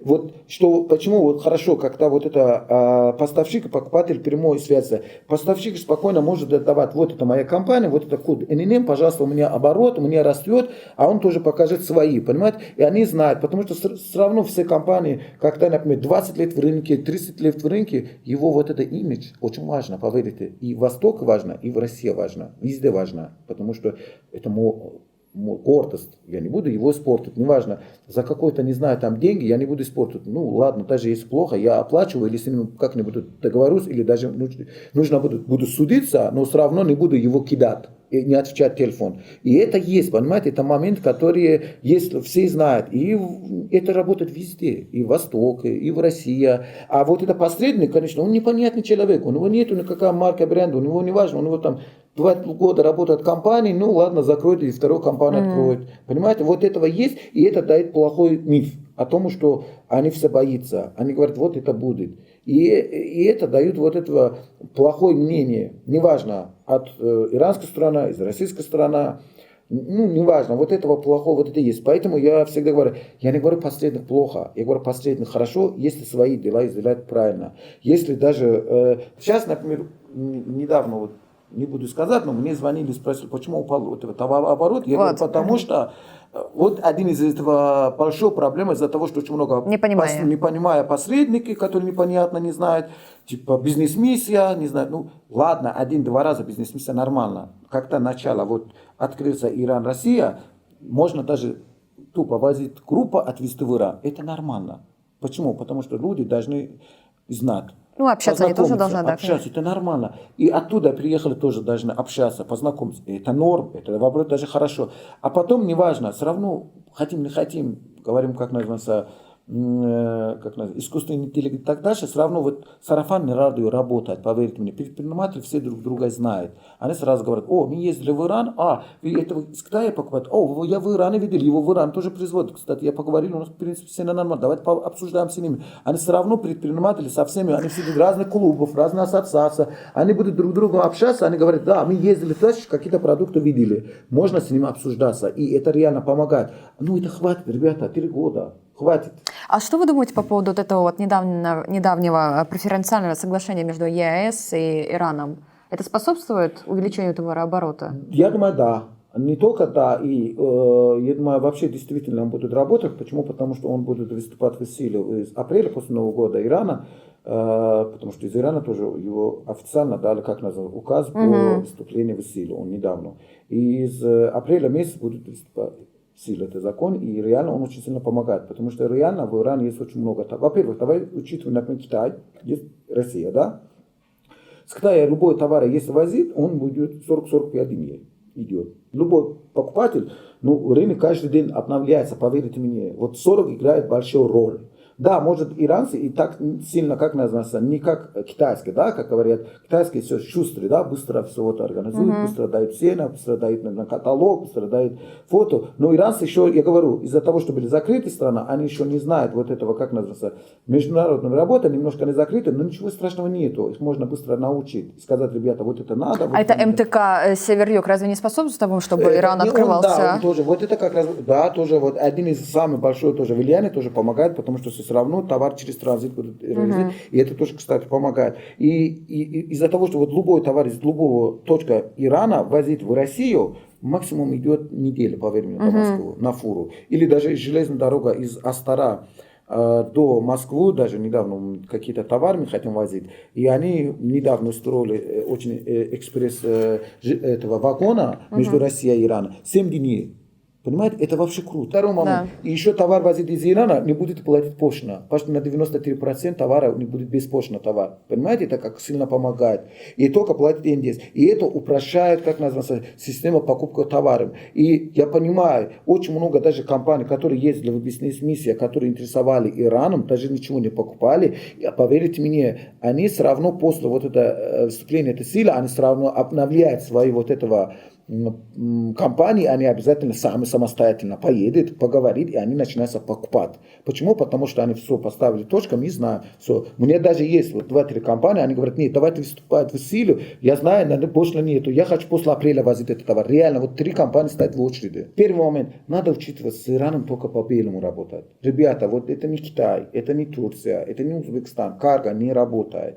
Вот сразу говорю, карго не работает. То есть, несмотря на многочисленные обходные пути, которые предпринимает Иран... Принимают, да, есть какие-то товары, я знаю, это не секрет. Да, иранцы возят в Казахстан, возят в Киргизию, оттуда возят в Россию.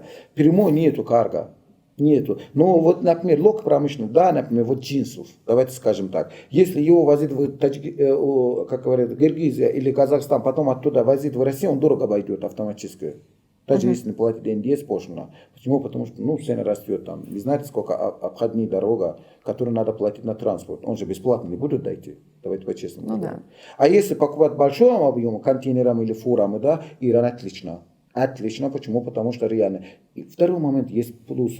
Сколько минусов, говорю, давай немного плюсов. Иранцы послушные.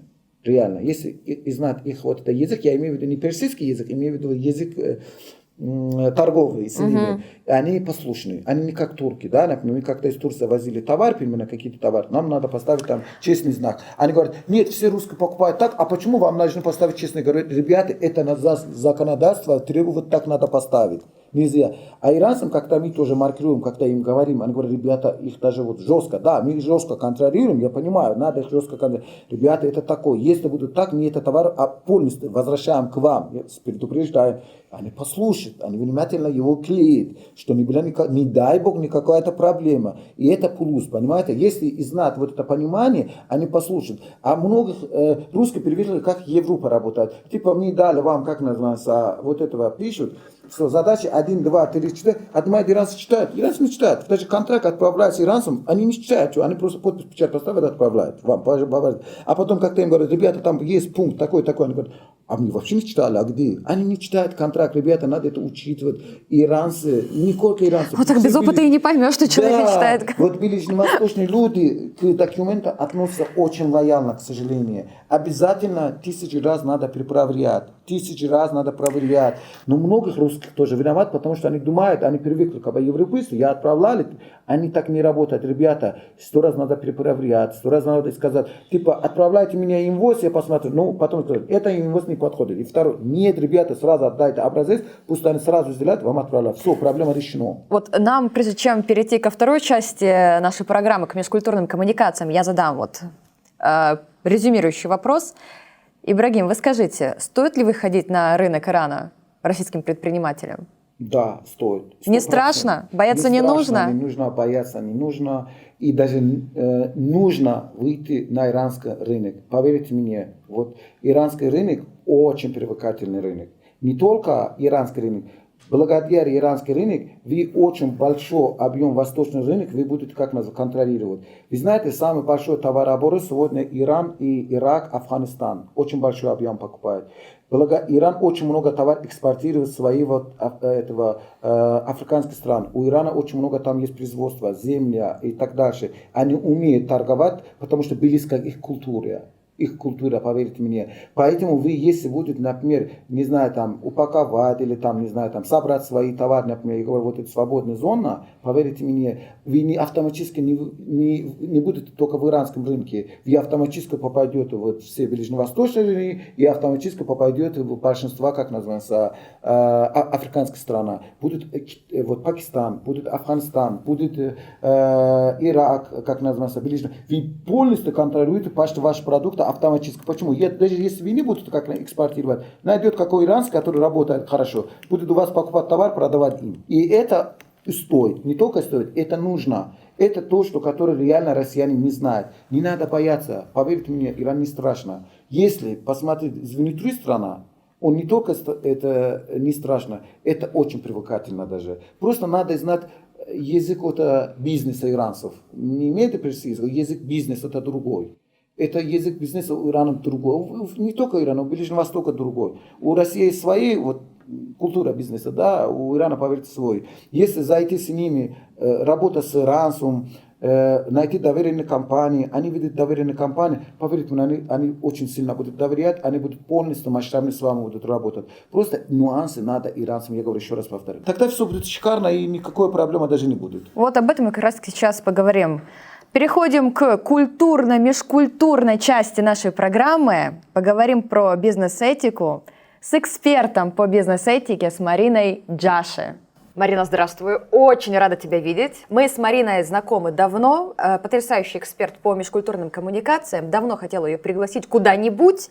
И тут как раз-таки сами небеса благоволили. Марина, расскажи, пожалуйста, когда состоялось твое первое знакомство с Ираном? Агин, ну, во-первых, спасибо большое. Действительно случилось это. Я очень рада, что мы разговариваем, ведем этот разговор как раз вот в праздники, которые сейчас идут в мусульманском мире, это Рамадан, и в Иране Навруз, да, отмечается 20 марта и продолжается несколько дней. Поэтому, вот, наверное, как ты правильно сказала, небеса наконец-то услышали, и мы встретились и записываем эту чудесную, замечательную и, главное, полезную программу. Потому что Иран – страна невероятно интересная. Мне ее пока предстоит посетить, но так сложилось, что вот всю свою жизнь, наверное, сознательно, профессиональную, личную, я очень много общаюсь с иранцами. У меня много друзей, которые вот и живут в Иране, которые уже живут не в Иране, в разных странах. Вот так сложилось. Вообще очень интересно, что Иран страна с очень глубокой историей и длинной историей, ну и, в общем-то, турбулентной историей. Да? Много иранцев живут за пределами Ирана, что способствует развитию иранских диаспор. Например, в Америке большая диаспора, во Франции большая диаспора, в Англии большая диаспора. Ну и, в общем-то, как бы иранцы везде, и таким образом тоже несут свою культуру. Поэтому очень-очень хочу посетить эту страну, побывать там, и как-то уже познакомиться поближе, и поскольку много читала, много знала, и узнала про эту страну от своих друзей, ну и, соответственно, из вот просто каких-то, наверное, источников общекультурных. Я знаю, что ты специализируешься, в частности, еще на ближневосточных межкультурных отношениях, но все-таки, если мы немножко так дифференцируем, вот в чем отличие вот Ирана с точки зрения бизнес-этики, мы все-таки сегодня вот про деловые отношения говорим, и вот от других стран Ближнего Востока? Очень хороший вопрос. Почему? Потому что Иран иногда как-то вот присоединяют к арабским странам, и многие, ну, скажем так, которые только начинают знакомиться с Восточным регионом, с Ближним Востоком, с Ираном в частности, ну, почему-то считают, что Иран – это тоже одна из арабских культур. Безусловно, арабская культура оказала влияние. Это совершенно другая культура, совершенно другой этнос, не арабы. Это важно тоже понимать, хотя вот наш Иран и Ирак, только одна буква, и еще думают, что это похожая страна. К сожалению, да, есть такое, потому что многие сейчас эксперты, которые нас слушают, они могут удивиться, как же так, но те люди, скажем, более широкие какие-то, да, слои предпринимателей, многие просто вот как-то об этом не знают. Поэтому это важно знать, понимать и отличать эти две страны. Особенность Ирана, наверное, ну, исторически, культурно. Во-первых, сейчас в современном, наверное, в 20 веке, 21 веке страна изолирована немножечко от мира, да, это такое вот есть. Однако она не закрыта. Да, это тоже важно понимать, что в страну можно приехать, люди открыты к коммуникации, люди хотят общаться, хотя они научились быть самодостаточными. Вот здесь тоже нужно сказать, да, то есть с конца 70-х годов они перестроили так всю коммуникацию между собой, коммуникацию с миром, что внутри, вот есть такое интересное понятие, культурное, вообще социологическое, как доверие. Да?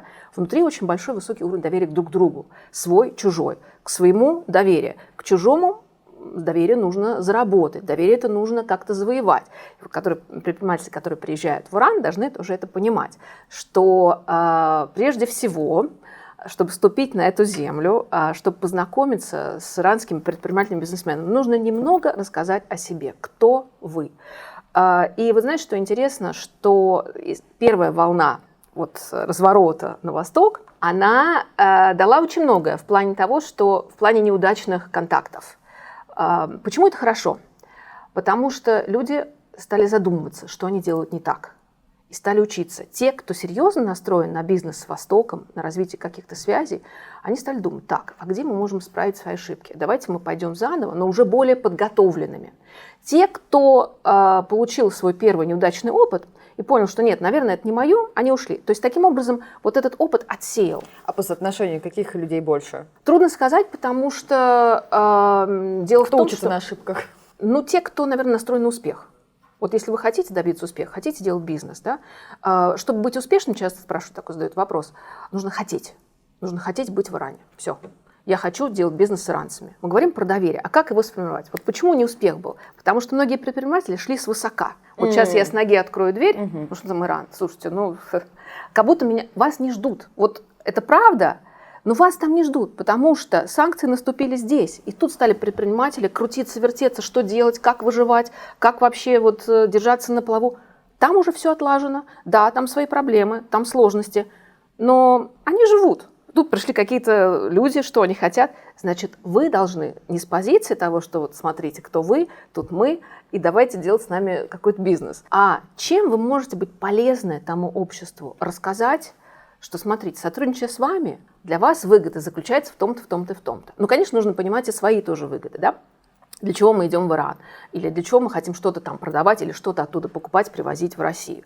То есть каким-то образом думать это не на переговорах в Иране, а до того, как вы туда пришли, как вы сможете этих людей заинтересовать. А если вы заинтересуете, то, соответственно, постепенно, небольшими такими шагами, шаг за шагом, вы будете рассказывать о себе, вы будете рассказывать, изучать, задавать вопросы вашим партнерам, и таким образом будет формироваться доверие. И здесь, ты знаешь, еще одна ошибка, которую делают предприниматели, помимо этого высокомерия такого, да, которая очень быстро спадает.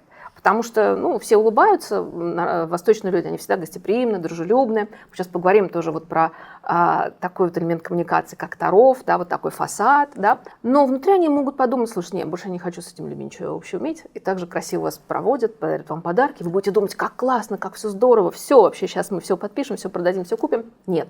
И больше с вами никто не будет общаться, не отвечать ни на телефоны, ни на письма, и все. На этом все. Настолько? Да. Если такой контрастный душ сразу. Конечно, контрастный душ. Да. И вы будете вообще недоумевать, почему это все произошло. Поэтому здесь еще раз вернусь к тому, что я говорила раньше, как нужно готовиться и почему важно готовиться. Изучать историю, изучать культуру, какие-то базовые понятия, чтобы понимать, чем Иран отличается от других стран Ближнего Востока, хотя бы на этом уровне, да, для начала. Потом нужно понимать, что есть такой фактор времени. Если мы работаем с культурами западными, культурами европейскими, хотя там тоже есть свои нюансы, свои отличия, то те культуры сфокусированы и заточены на результат. Для них не столько важен может быть процесс. Даже от многих англичан, американцев, немцев я слышала такую фразу: нам не нужно нравиться друг другу, чтобы работать друг с другом. На Востоке немножко по-другому. Вернее, все наоборот. Нам нужно понравиться друг другу, чтобы работать друг с другом. Потому что если человек тебе не нравится, или ты не нравишься этому человеку, да, с тобой не будут работать, с тобой не будут пить чай, неинтересно с тобой, зачем это нужно? Марина, если ты неэффективен? Ты знаешь, тоже вопрос очень интересный. А что такое эффективный в деле? Да, то есть... с тобой чай мы попили и поели, и беседы мы с тобой душевные провели. Прекрасно. Но от меня толку ноль. А в этом еще кроется одна ошибка. Потому что нужно ждать, нужно терпение. Когда у меня толк наконец-то появится. Когда толк появится, потому что, ты знаешь, здесь еще тоже философия, религия. Значит, еще не пришло время с нами что-то делать. Сколько готовы ждать иранцы? Ты знаешь, именно столько, сколько потребуется времени. Здесь поэтому очень другое качество, которое важно российским предпринимателям любого уровня понимать и знать: время. Потому что, смотри, если что-то нам нужно друг от друга, или если той стороне что-то нужно, мгновенно все происходит. Да? То есть сразу понимают люди выгоду от контакта, все происходит мгновенно. Но если пока сомнительная ценность, приехали делегации, сейчас очень много деловых поездок и разных экспо в Иране, постоянно что-то происходит. Да? Но дальше, какое движение дальше, не всегда происходит это быстро. Почему? Потому что пока еще не увидели ценность, а возможно позже они увидят. То есть нужно не отчаиваться, не нужно делать ставку просто на этот регион и все. Значит, здесь мы развиваем свои контакты, здесь мы будем дальше продолжать, приезжать, приглашать к себе, может быть, еще с кем-то знакомиться, да? То есть смотреть, с кем я еще могу поговорить, кому еще могу что-то представить. То есть быть прагматичным, но при этом быть очень дружелюбным и приятным. Да? То есть, понимаешь, не просто дело, бизнес, первым делом самолеты и все такое. Нет, здесь нужно перестроить себя. Нужно подготовиться к восточному менталитету, да, быть таким же приятным, таким же дружелюбным, но видеть и смотреть, с кем ты можешь дальше работать, как ты можешь дальше развивать свои контакты. Ну и вот смотреть, учиться. Постоянно нужно себя как бы так пересобирать, делать аудит своих, не только деловых качеств и какой-то ценности своего продукта, но и плюс еще личностное, да, потому что это очень важно. Запастись терпением. Да. Марин, ты сказала, что ты часто общаешься с иранцами. Ты на своем примере замечала вот эти вот отличия в мышлении, в восприятии от того, что касается деловых вопросов? Конечно, конечно, да. То есть в Иране, вот я уже это упомянула, что люди очень дружелюбные, очень вежливые, ну, в принципе, как и многие восточные люди, да, это воспитание, ну, с детства такое, да, то есть вот быть приветливым к чужим людям, быть дружелюбным, улыбаться, угощать, да, приходить в дом и приносить какие-то подарки, или гость приходит, тебя как-то, тебе что-то дают, тебя принимают хорошо. Есть такой еще момент в культуре, это арабское, правда, слово «тароф», да? То есть вежливость, да? Это фасад, который держит на Востоке. Ну, например, смотри, тебя могут приглашать в гости, и не нужно сразу соглашаться. То есть нужно поблагодарить и понимать, что какие-то вот такие шаги вежливости или какой-то дают тебе что-то, ты пришел к кому-то в дом и сказал: о, какая у вас красивая ваза, не дай бог, это тоже здесь очень важно. И тебе эту вазу скажут: возьмите, так приятно мне подарить вам эту вазу. Ни в коем случае не нужно брать эту вазу, потому что человек может подумать: о, какие гостеприимные и дружелюбные иранцы, и взять. Это будет самым грубейшим нарушением этикета, такта, и люди уже подумают, общаться с вами или Весь нет. дом уже вынесла, Вас нужно будет, да, вернуть потом. Вот, были такие случаи, мне рассказывали, да, вот курьезные, да, когда люди возвращали подарки, потому что они взяли вот так вот, да, потому что иранцы говорили: слушай, ты знаешь, вот вообще-то нужно вернуть, вот такой есть элемент в культуре таров. Вот. Да, и у одного иранца я спросила: слушай, а как это вот люди понимают, сами иранцы, где таров, а где нет, где на самом деле искренне тебя приглашают или что-то дают, что-то для тебя делают? И он мне сказал такую вещь: ты знаешь, ты это чувствуешь. Вот. Поэтому здесь вот еще один момент тонкий, да, как балансировать. То есть нужно научиться чувствовать, где правильная нота, как правильно сделать шаг. Да, ну ты знаешь, мне кажется, это приходит с практикой. Марина, если ты совсем не импат, вот чтобы вообще, вот ты вот идешь, вот ты знаешь, прямо как палка. Ну, так и уйдешь. Вот ты с подарком. С подарком. А потом, подожди, это тебе не домой, это должен вернуть. Конечно. Вот. Ты понимаешь, дело в том, что почему вот полезно перед тем, как вы серьезно начнете делать какой-то бизнес или решитесь на эту страну, просто поезжайте в путешествие в какое-то, да, то есть в отпуск, в просто туристическую поездку по городам Ирана, почувствовать вот эту страну, подышать ее воздухом, поговорить с людьми, это уже даст вам представление, расширит ваш диапазон возможностей, восприятия.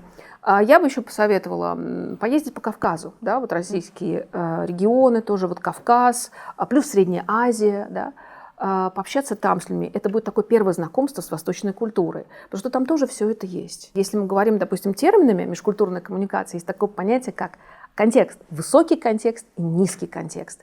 Еще эти термины ввел американский антрополог Эдвард Холл в 40-х годах. Они до сих пор работают, потому что это как бы классика вечная. Значит, что это означает? Низкий контекст, когда все ясно и понятно. То есть это такая англосаксонская коммуникация, хотя англичане считаются нацией очень высокого контекста.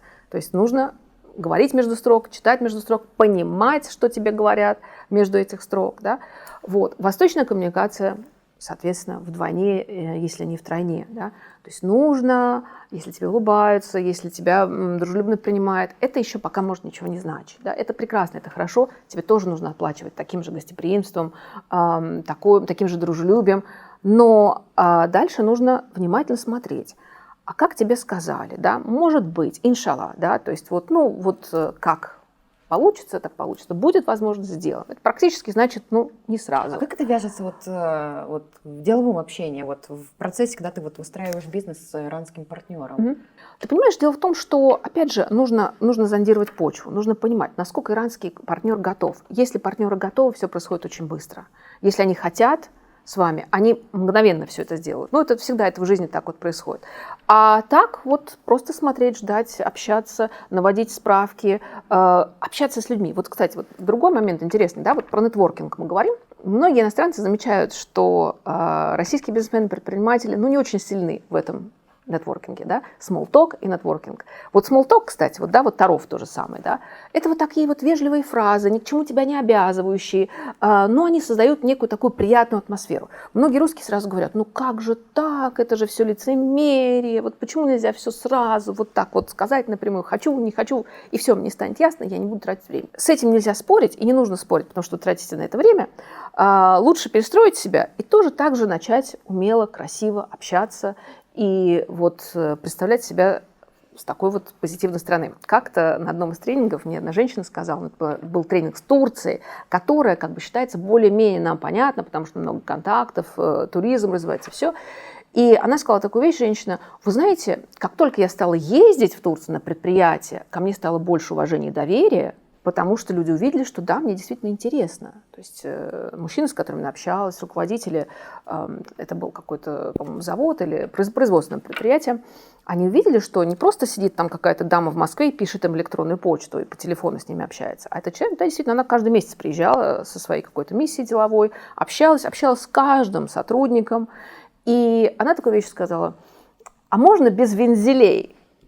Ну вот как раз вот эти вот все вежливые такие вот обороты, все. И потом я ей сказала, ну знаете, конечно, можно, но просто результат от общения будет другой. Вот, подумайте, как вы можете сгладить свою коммуникацию и приблизиться к той, с которой вы работаете. Вы знаете, что интересно еще вот такой момент. Здесь нужно понимать, во-первых, и той стороне, которая работает с русским, нужно тоже себя немножечко адаптировать и понимать, да, что ну, все учатся.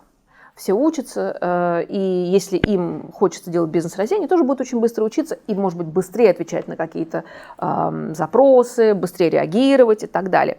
Вот есть такая золотая середина. Какой путь я готов пройти, чтобы приблизиться к другой культуре? Потому что многие очень, ну, например, кому-то некомфортно работать. Он приехал человек на Восток, впервые понял, что, наверное, все-таки не мое. Прекрасно, замечательно, в этом нет ничего плохого, хорошего, наверное, тоже, но все зависит от твоих интересов, да, твоих каких-то бизнес-целей. Все, ты понял, нет, не мое, я концентрируюсь там на какой-то другой стране. Или же ты приехал, подумал, ну, в принципе, тут можно что-то сделать, я готов. Значит, ты немножко тоже себя как бы шлифуешь, адаптируешь под этот вот регион. Потому что, опять же, нужно понимать, что вы идете к ним, вы идете в гости. И когда вы идете в гости, вы не диктуете. Я пришел к вам, а что это у вас тут вот это так, Свои а что это? правила, Нет, надо, да, знаете, надо вот так. Он тебе скажет, ну, там, где-то у себя делай так, как ты хочешь. Здесь вот мы делаем по таким-то правилам. А если ты вежливо скажешь, слушайте, а вот что если вот вы не хотите попробовать вот сделать вот здесь таким-то образом, как бы это было бы? Ну, то есть, понимаешь, изменить немножко тональность свою. Риторика была немножко Конечно, другая, риторика другая, да, не с позиции, что вот я сейчас все знаю, сейчас вам расскажу, и то, что у вас есть, это вообще все не то, и так не нужно, никто так не делает. Все, с тобой никто ничего не будет обсуждать. И, в общем-то, тут уже понятно, какая будет у тебя миссия, успешная или неуспешная. Марин, а вот худшее, что можно сделать при общении с иранцами? Даже не обязательно вот в каком-то бытовом плане. Ну, опять же, поскольку у нас сегодня фокус на деловую тематику, вот вообще. Знаешь, вот такой вот есть момент в восточных культурах, фактор лица. Да, потерять лицо, свое лицо и создать ситуацию, когда лицо твоего партнера тоже потеряется. А в Востоке, это, знаешь, это можно сделать вот, ну, любым каким-то движением. Ты неправильно встал, повернулся спиной кому-то или не так поздоровался. Да? Гордость — это то, о чем вы говорили, да? Да, это гордость, национальное сознание. Нужно понимать, что вообще вот очень многие восточные страны, Иран в частности, ну, потому что он в изоляции, потому что внутри свои какие-то тоже вот непростые процессы происходят. Да? Иранцы достаточно гордая нация, нужно приезжать с уважением. Вообще в любую страну, в любую восточную страну, понимая ее историю, понимая ее культуру. И когда ты что-то спросишь про страну, что-то интересно скажешь. Вы знаете, вот я прочитал такую-то книгу или посмотрел вот такой-то фильм, а вот мне понравилась какая-то картина, или я хотел бы посетить, помимо там Тегерана, Шираз или Исфахан, какие-то вот города, которые имеют вот памятники, входящие в ЮНЕСКО, культурное наследие.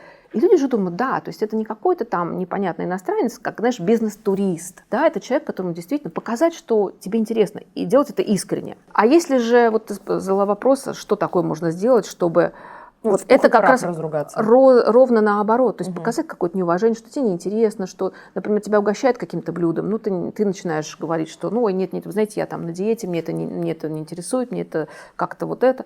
Ну, то есть, понимаешь, вот, во-первых, быть готовым к компромиссам нужно, да, ну, и, во-первых, я бы еще дала бы, даже не во-первых, во-вторых, может, в-третьих, я бы еще дала такой совет: просто ждать, смотреть и наблюдать за другими, что делают люди, чтобы не совершить ошибку. А как это делают местные что-то? Да? Тебя пригласили в дом, как люди садятся, как люди разговаривают, как люди приветствуют друг друга. Вот у меня был такой случай замечательный, просто это потрясающая женщина, российский предприниматель, у нее в Саудовской Аравии случился такой вот курьезный случай. Она протянула руку мужчине, она пришла в дом, ее пригласили, вот, и потому что у нее вот там шоколадное свое ателье, она привезла конфеты, все, должна была такая интересная, красивая встреча. Она и состоялась, было все там все замечательно. Но самый первый момент знакомства она протянула руку вот пожилому человеку, главе семьи, он эту руку не пожал. Соответственно, она была в шоке от того, что произошло, потому что она не знала, как дальше поступить, уйти, уехать, хлопнуть громко дверь. Вот. Поэтому, конечно, ошибки будут. Нельзя подготовиться вот так вот на 100%, но можно их просто минимизировать. Поэтому я бы сказала, не торопитесь, вот немножко сбавьте свою какую-то скорость и коней, наблюдайте, просто ждите, наблюдайте, смотрите, что происходит вокруг, и подстраивайтесь вот под эту волну. Можно ли назвать залогом успешных переговоров, вообще успеха, подготовку именно в культурных вопросах? Можно ли сказать, что это 50% успеха? Конечно. Конечно, 50% успех, даже больше. Потому что культура, вот опять же, в восточных странах по одежке встречают раз, и по тому, как ты себя ведешь. Да, что ты говоришь, как ты на какие-то вещи реагируешь. Иногда тебя просто проверяют. Да, вот почему важно еще вот здесь, помимо культурного интеллекта, да, это твоя подготовка к культурным особенностям, знаниям истории, литературы, какой-то вот такой вот бэкграунд по стране, еще умение управлять своими эмоциями. Да. Иранцы, в принципе, могут быть эмоциональны на переговорах. Они могут и, в общем-то, не то, что такая какая-то тихая очень нация, да, могут и пошуметь. Но это может быть просто каким-то таким театральным, наверное, жестом, ну что-то такое. Да, это быстро очень люди затихают, они могут смотреть вашу реакцию, да, как вы реагируете на какие-то вещи. Вообще вот на Востоке люди, слишком, которые эмоционально и резко на что-то реагируют, они считаются такими, знаешь, вот, эмоционально незрелыми, да. А если ты проявляешь спокойствие, проявляешь уравновешенность, мудрость, то к тебе будет другое отношение. Опять же, нужно вспоминать, что нужно работать над доверием, нужно работать над тем, чтобы это доверие постоянно повышать, вызывать к себе уважение. Да. Соответственно, ты знаешь, вот еще вот какой я бы дала совет. Всегда как бы примеряйте ситуацию на себя. Как бы вы хотели, чтобы с вами общались иностранцы, да, которые приезжают сюда. Иностранцы, допустим, знаешь, вот в 90-е годы приезжали в Россию, очень много американцев, англичан, немцев, европейцев. Но у них было очень высокомерное отношение к тому, что, вот, ну, что Россия не очень, там, на тот момент ничего нет в магазинах, никаких нету брендов, ни товаров. Люди пока тоже какие-то, вот одной ногой в Советском Союзе, другой ногой уже в другой какой-то новой России, ни туда, ни сюда. Да? А те люди приезжали с какой-то своей экспертизой, вообще уже там сколько лет строили свои компании, бизнес и так далее. Соответственно, было такое вот высокомерное отношение. Но не всем это нравилось в России. Поэтому тоже компании несли какие-то потери, были удачные кейсы, неудачные кейсы. Да? То есть такая была притирка. Вот вспоминайте всегда вот эти случаи, как бы вы хотели, чтобы общались с вами. Марин, расскажи, что ты нам принесла. Я вам принесла вот такую вот замечательную книгу, которая вот есть у нас дома. Да, вот важно, кстати, показать ее правильно, потому что, вот опять же, письменность слева направо, соответственно, книги также открываются таким образом. Это стихи. Стихи потрясающего иранского поэта Хафиза.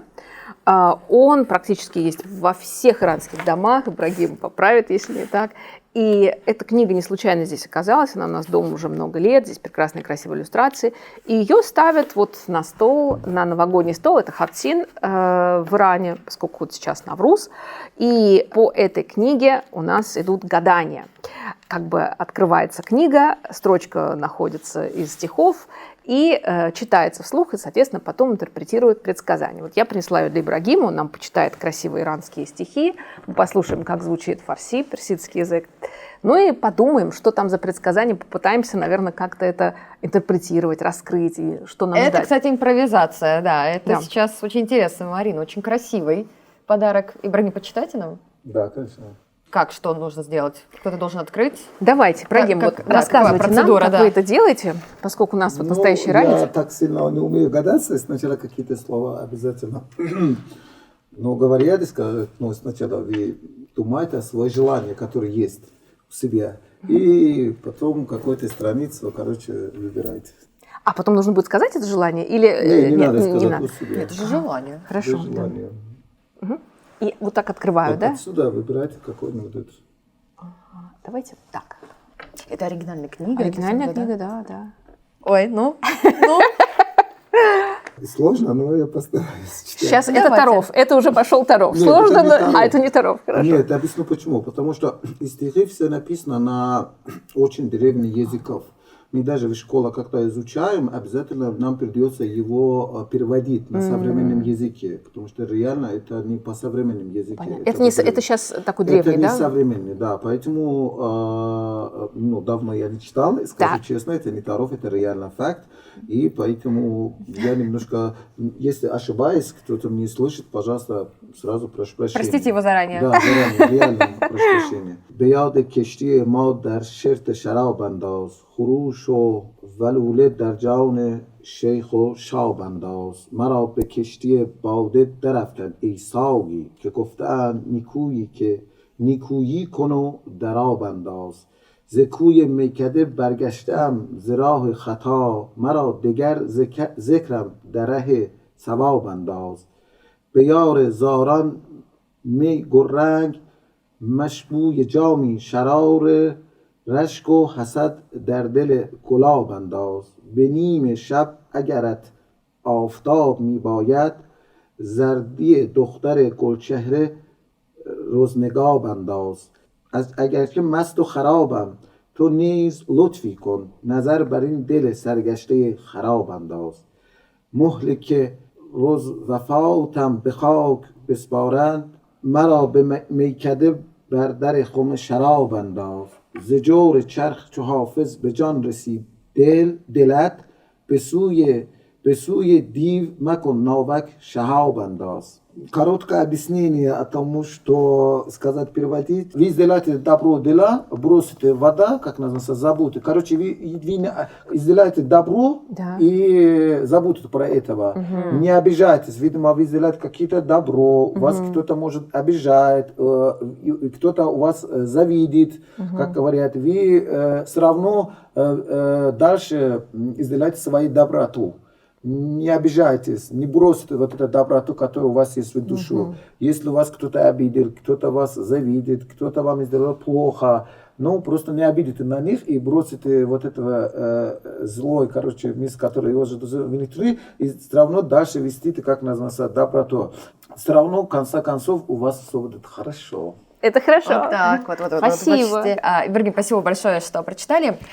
Что думаете по поводу того, что рассказала нам Марина? Да, я полностью только сказал, я согласен с ней, конечно, она просто сказала очень точно и как есть. Но все равно на большинство очень много, как называется, поменялся миф, как рассказали, типа, как называется, люди очень адаптировался. Если, например, вот религиозным рукам даже женщинам дают руку, они все равно будут наоборот прощения, что нет, извиняюсь, я религиозный, я не буду как. И второй момент. Да, иранцы есть такой Таров, это не скрываем, это факт, да, это, как она и сказала, правда, это надо чувствовать. Да, есть какой-то, говорят, типа, они 3 раза тебе сказали, тогда можно. Ну, это тоже все равно зависит от людей. Бывает 10 раз. Они могут сказать, давай, бери. Но все равно это не работает. Как она и сказала, это правда. Надо чувствовать, надо жить в этом страну, надо понять. Ну, все равно с иностранцем очень лояльно относятся. Очень лояльно относятся. Все равно не поймет это иностранцев. Они знают, что они не знают, что это Таров, и они спокойно относятся хорошо. И они, если что-то вам дарит, они говорят, от души, бери, реально, все, не надо вот дольше. Да, своих, да, по-другому, я согласен. Да. Второй, вот, да, Хафиз один из наших вообще уважаемых поэтов в Иране. Его даже уважал Шекспир. Есть даже какой-то текст, он кто-то кому письмо писал, я не помню, но читал где-то. И второй, в Иране, да, есть Хафиз, есть Фердоси. 2 книги, которые у всех есть. Почему Фердоси? Потому что после Фердоси Иран до этого был на арабском языке говорил. На арабский язык был территория Персии. Фердоуси, как называется, основали опять, или как называется, поднял персидский язык снова. Вот Шахнаме, вот, Шахнаме, который... вот, да. Эпос там. Да, и это, как называется, вот Мавзолей-то находится недалеко от города Мешхеда, есть Туз, да, там находится, и все иранцы его обожают. Почему? Потому что он адаптировал или основал опять, или как поднял, как персидский язык, что иранцы опять разговаривали на персидском, писали на персидском, и ушли арабский язык от территории Персии. Поэтому это хотели немножко исправить. Да. Ну, в основном, да, вы прав. Но если какая-то ошибка будет, нет, это не ошибка, поверьте, не страшно, потому что иранцы очень прекрасно понимают. Очень прекрасно понимают и очень хорошо, лояльно относятся. Но есть одно большое но. Да, уважение они оценят. Они как-то, как вы с ними общаетесь. Они реально, вы правда сказали, они любят как-то с ними открытым, улыбаетесь. Они любят вот это улыбаться, как-то говорят, что это человек по душе, можно с ними работать. Даже если, например, даже есть такой реально по бизнесу, мы говорим, даже они говорят, что если даже у вас немножко не то по бизнесу, я помогу, мы вместе будем работать. Реально, я реально, я знаю компанию в Петербурге, реально, ездил в Иран. Эта компания очень маленькая, просто маленькая компания. Ну, русский человек, он был такой более открытый. Вот, ну, северяне, вот россияне, они более открыты, чем вот это европейцы сейчас, особенно в Сибири, тогда он из Сибири. Но я не знаю, они более общительные. У меня очень много друзей из Сибири, тогда я не знаю, почему они реально очень открыты, чем, например, москвичи или там, не знаю, петербургские или там другие. А он ездил в Иран, он хотел какие-то товары, ну, я не буду сказать, и он так открыто общался, он все честно сказал, потому что они доверили. Иранцы сказали, мы вам помогаем. Ну, потихоньку, не будем вам контейнер отправлять, вот по летам отправлять, вы развиваете. И этот человек, у него оборот, я недавно проверял, реально повысился, там, не знаю, там, на сколько $1 000 000. И благодаря им помогали друг другу. Просто улыбайся. Нет, он продавал свой товар, конечно, и он продавал и здесь. И человек был честным, он тоже раскрутился. И он реально как-то вот, он мне говорит, как-то мы едем, мы вообще никуда не едем ему дачу, сидим с ними, общаемся, понимаете? Это очень сильно влияет тоже в бизнесе. Вот это, да, вот это общение важно. И второе, не забудьте, когда сидите в иранцем, у вас может личный вопрос давать. Не испугайтесь, это нормально. Они будут сказать, а вы женаты, не женаты, замужем, не замужем, сколько детей, какая религия, сколько зарабатываешь, все это вопрос. Есть, какой оборот, чего у вас есть. Ну вот здесь вот еще какой момент. Нужно об этом знать и подготовиться к неудобным вопросам. То есть как бы для себя здесь такой, знаешь, аудит. На листочке вот ты сел и написал, какие вопросы я считаю неудобными. Просто тебе задали этот вопрос, чтобы ты там не краснела, не бледнела, не говорила, какое ваше дело. И вообще, понятно все, дело, да. И ты уже понимаешь, ты скомкала встречу. Да? И тебе испортили настроение, и ты испортил, они не понимают, да? Кто-то понимает, кто-то не понимает, потому что люди очень разные. Бывают люди, которые, да, они общаются с иностранцами, у них есть опыт. Есть люди, у которых нет опыта общения, да? То есть нужно понимать, что страна очень разнообразная. Просто чистое любопытство, конечно, искреннее. Поэтому подготовься к таким вопросам, которые тебе неудобны. Вот как ты на эти вопросы отвечаешь дома, какие-то неудобные, немножко их как-то отшлифуй, отполируй, что-то скажи, уметь обратить что-то в шутку, уметь что-то сказать с юмором, да, и, в общем, как-то так, может быть, переключить внимание на него, на собеседника, да, то есть вот нужно об этом знать, понимать. Еще, кстати, вот еще такой момент интересный, не знаю, упомянули или нет, вы в разговоре вот до меня. Иран очень молодая страна, демографически. Более, или около 60% населения это люди до 25 лет. Вот такая это молодая, вот есть. да, это правда. Да, вот. Тоже очень интересно, такой вот факт, да, поэтому, когда едете, в зависимости от того, какой у вас бизнес, да, потому что бизнес у всех разный, у кого-то это тяжелый такой бизнес, там, заводы, поставки и так далее. У кого-то, кто-то может быть дизайнером, кто-то хочет продавать какие-то свои товары, или кто-то хочет работать в индустрии сервиса, да, потому что это тоже очень интересная сейчас индустрия с развитием туризма. И вот здесь, кстати, очень много чему можно иранцам поучиться по качеству сервиса, по уровню сервиса, да, потому что многие туристы ездят, и они отмечают, ну там вот нет того-то, того-то, того-то. Тоже можно давать какую-то мотивацию. Вот здесь как бы в индустрии туризма, сервиса и гостеприимства, в том смысле, что вот как индустрии, да, гостеприимство, не как какой-то социальный такой вот аспект, очень много где есть взаимное переплетение. Можно друг друга поучить, общаться с туристами из других стран, в частности, российский турист, что он хочет. Да? И также, соответственно, россияне и компании, которые принимают здесь иранцев, да, потому что туризм, туристический поток, он большой. Вот сейчас как раз вот в Навруз люди много будут путешествовать, они отмечают с семьей дома, а потом они начинают путешествовать по стране, по своей стране, по миру и так далее. Да? Как принимать этих людей, потому что здесь вот очень интересно. А вот, кстати, да, упомянули Навруз, я хотела про Рамадан немножко. Правила поведения во время Рамадана в Иране. Сейчас немножко я тоже исправлю вам. Да. Извиняюсь. Вот по поводу ведения, да, я с вами согласен, но можно, да, отказаться. Но, как вы сказали, правда, надо очень вежливо, как это правильно сказать слово? Вежливо отказаться, да. Нельзя просто там грубо сказать. Типа нет. Типа нет. Вот это прям, это да, очень просто все. Вы убываете, это как на переговор сразу. Вот это слова нет, все, реально. Это могу сказать, это прям жестко. Дальше они будут. А по поводу Рамадана вы спросили. Вот да, в Иране из-за того, что Исламская республика, одну вещь надо в Иране не забыть, мне не сказали. Иран, народ другой, власть другой.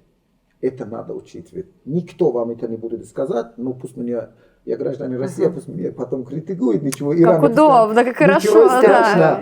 Я буду прямой сказать, что Иран народ совсем другой, и власть совсем другой.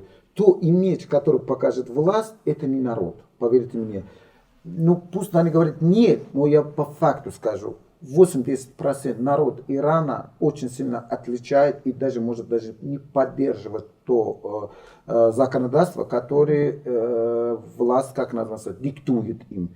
Поэтому по поводу вот это Рамаданом, да, в Иране есть, как называется, жесткое, как называется, не как арабские страны, типа в Иране немножко он жесткий. Жесткий из-за того, что государство есть такое правило, что нельзя, как называется, во время Рамадана на улице пить, курить, там есть и так дальше вообще. И может раньше, не знаю, иностранцам сейчас, тоже. всем. Да. И раньше, как называется, даже до тюрьмы, там, штрафом, там, предупреждение было такое. Сейчас не знаю, сейчас, наверное, больше, я говорю, сейчас в последнее время немножко более предупреждение, чем какая-то штраф и так дальше. А раньше было еще жестко. Но все равно недавно читал новости иранцам, что все равно предупреждали, что нельзя так, только в гостинице разрешают, как называется, питание, это тоже должны быть другой этаж, если первый этаж должны закрыто, что не видно было из улицы, что там есть курить и так дальше. Но все равно народ этого, как называется, Навруз, это персидский Новый год. Это не относится к исламу. Много, к сожалению, в России его, как называется, путается. Никакой исламу отношения не имеет. Навруз это Новый год переводом. Это когда закончится зима, начинается весна. Потому что Иран работает по солнечному календарю, не по международному. Вот когда закончится зима, начинается весна, в этот день начинается, как называется, отмечать Навруз и Новый год, и праздновать. Равноденствие, да, вот весеннее равноденствие, все. И поэтому он немножко все равно люди, несмотря вот Рамадану, они очень масштабно отмечают. Стоп, подождите. То есть как это получается? То есть как это наложение одного на другое? Да, но здесь, понимаешь, что интересно? Это происходит уже несколько дней. Рамадан, он смещается на 11 дней каждый год, он идет назад по календарю. И вот сейчас несколько лет совпадают Рамадан и Навруз. И что делает? И что, вот мне тоже интересно, что делать. Сейчас объясню вам. Да. Вот Рамадан луночный календарь. Да. Навруз это солнечный. Да. Он стабильный, он никуда не денется. Да. А этого Рамадан, он начинается, как называется, 10 вот дней. На следующий год он уже будет в феврале, уже будет как бы февраль-январь. Вот, во-первых, может, есть много, которые не соблюдают даже Рамадан. Да. Во-первых, мы Навруз основно отмечаем семейный праздник, не дома отмечаем. Поэтому кто чего едят, кормит, никто не... Как, это лично ваше пространство. Вам никто не будет, как называется, трогать или что-то сказать. Это первый. Второй, кто религиозный, они все равно празднуют, отмечают, вечером после, как называется, ифтара. Ифтар, да, садится солнце. Они начинают отмечать каком-то масштабном, который им нужно. Это первый момент. И второй момент. Они это понимают, например, вот это есть очень много городов, само государство знает, там это туристические города. Один раз я был в Наврузе, как раз ну, 2 года назад. Вот есть вот это туристические городах в этом Рамадане, кстати, они сильно жестко не брали. Типа разрешили, рестораны работали, люди гуляли, они тоже поймут, они тоже, прошу прощения, не дураки, и они тоже знают, что здесь очень много туристов. Это, а как закончится вот этого выходного каникула, они сразу везде сделали жесткое правило, что нельзя закрыть это так далее, что туристы. Почему? Потому что по мусульманскому, как называется, если ты путешественник, тебе не надо соблюдать, как называется, пост. Если ты кормишь ребенок, тебе не надо, как называется, соблюдать пост. Если ты болеешь, не надо кормить. Ты старый, ты не надо, как называется, ну, много есть, короче, нюансы, которые можно избежать, как говорят. Вот, поэтому они это тоже поймут, это и знают. Поэтому это очень спокойно, и много религиозных людей, которые так перемещаются. Основной, вот я говорю, первый день, который отмечается, который есть, основной, потом вы правильно сказали, они уйдут путешествовать. Или в Иране, кстати, венетуальный туризм очень развитие, очень развитие. И они едут. Второй момент, вы сказали, что иранцы не хотят учиться. Нет, они хотят учиться. Ну, кстати, вот еще вот, подытоживая тему праздников Навруза и Рамадана, сейчас прекрасный период поздравить своих партнеров, своих друзей, своих знакомых.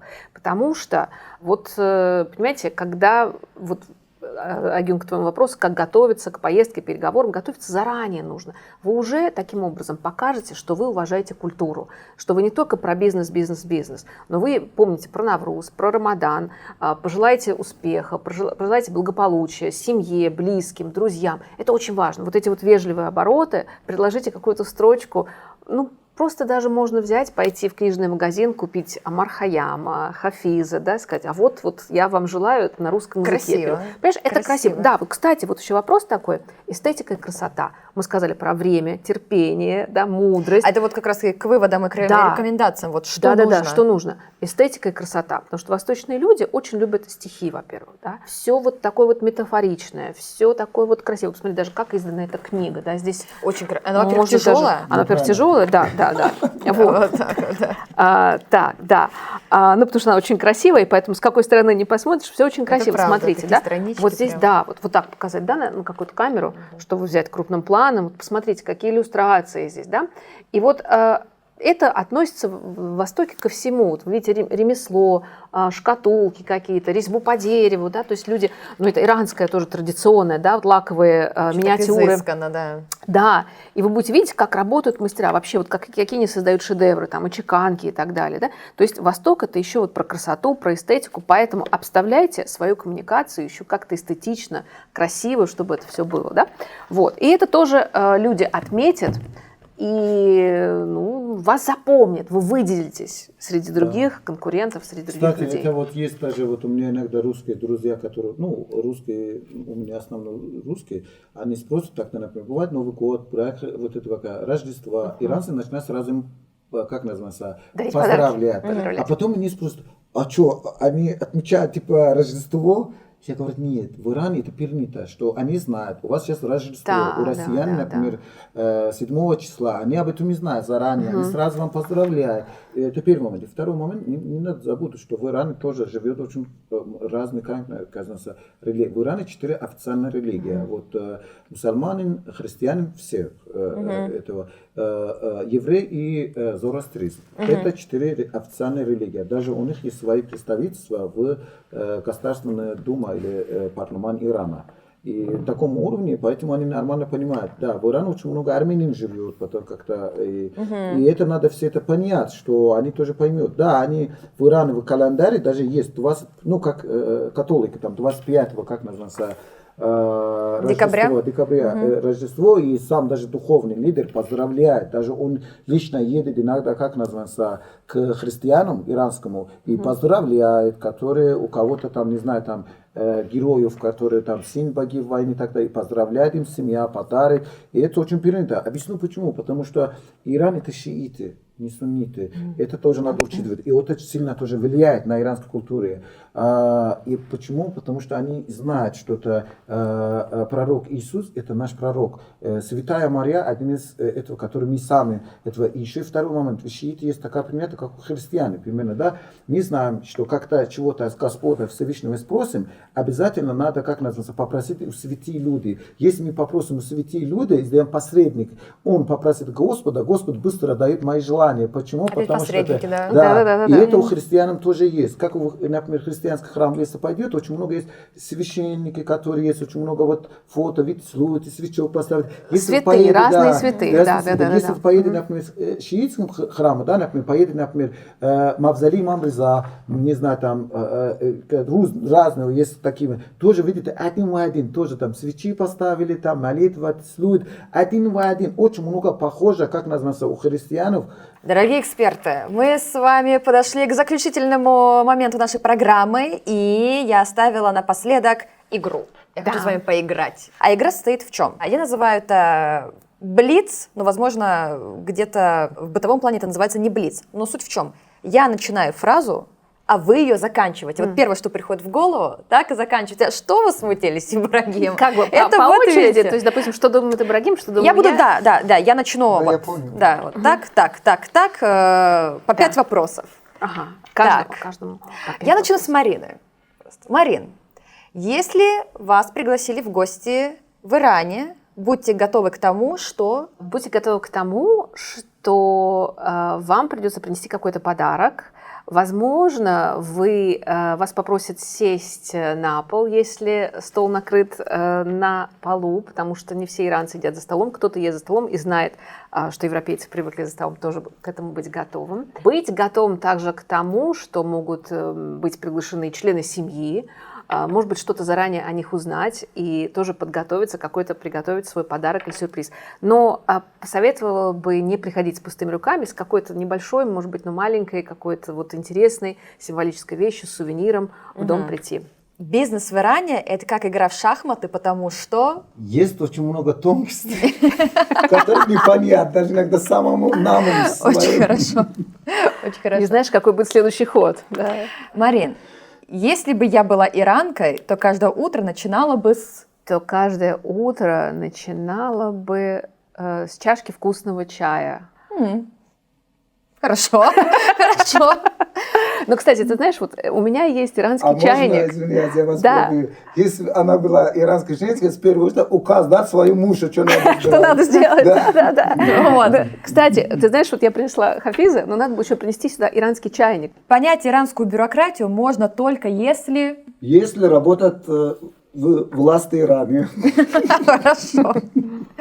Марин, самый вежливый способ отказаться в Иране – это… Наверное, самый вежливый способ отказаться был бы просто поблагодарить и сказать, какая замечательная идея или какое замечательное блюдо. И немножко, допустим, если это блюдо, попробовать его. Если ты не хочешь есть все, как-то вот так вежливо отложить. Или сказать, вы знаете, я об этом подумаю обязательно, мне очень нравится, давайте мы как-то попозже поговорим. Что-то такое. То есть никогда не говорить «нет».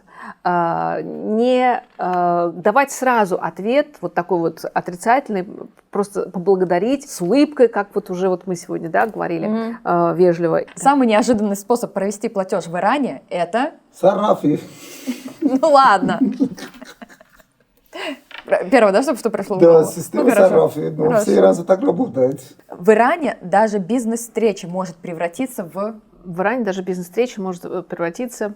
Но у меня, знаешь, первое, что пришло в голову, в такой вот в эмоциональную какую-то, в эмоциональный очень разговор, это раз, но, наверное, я бы сказала, в дружескую какую-то посиделку или беседу, вот, наверное, так. Угу. Вести бизнес в Иране – это как варить персидский чай, главное… С сахаром.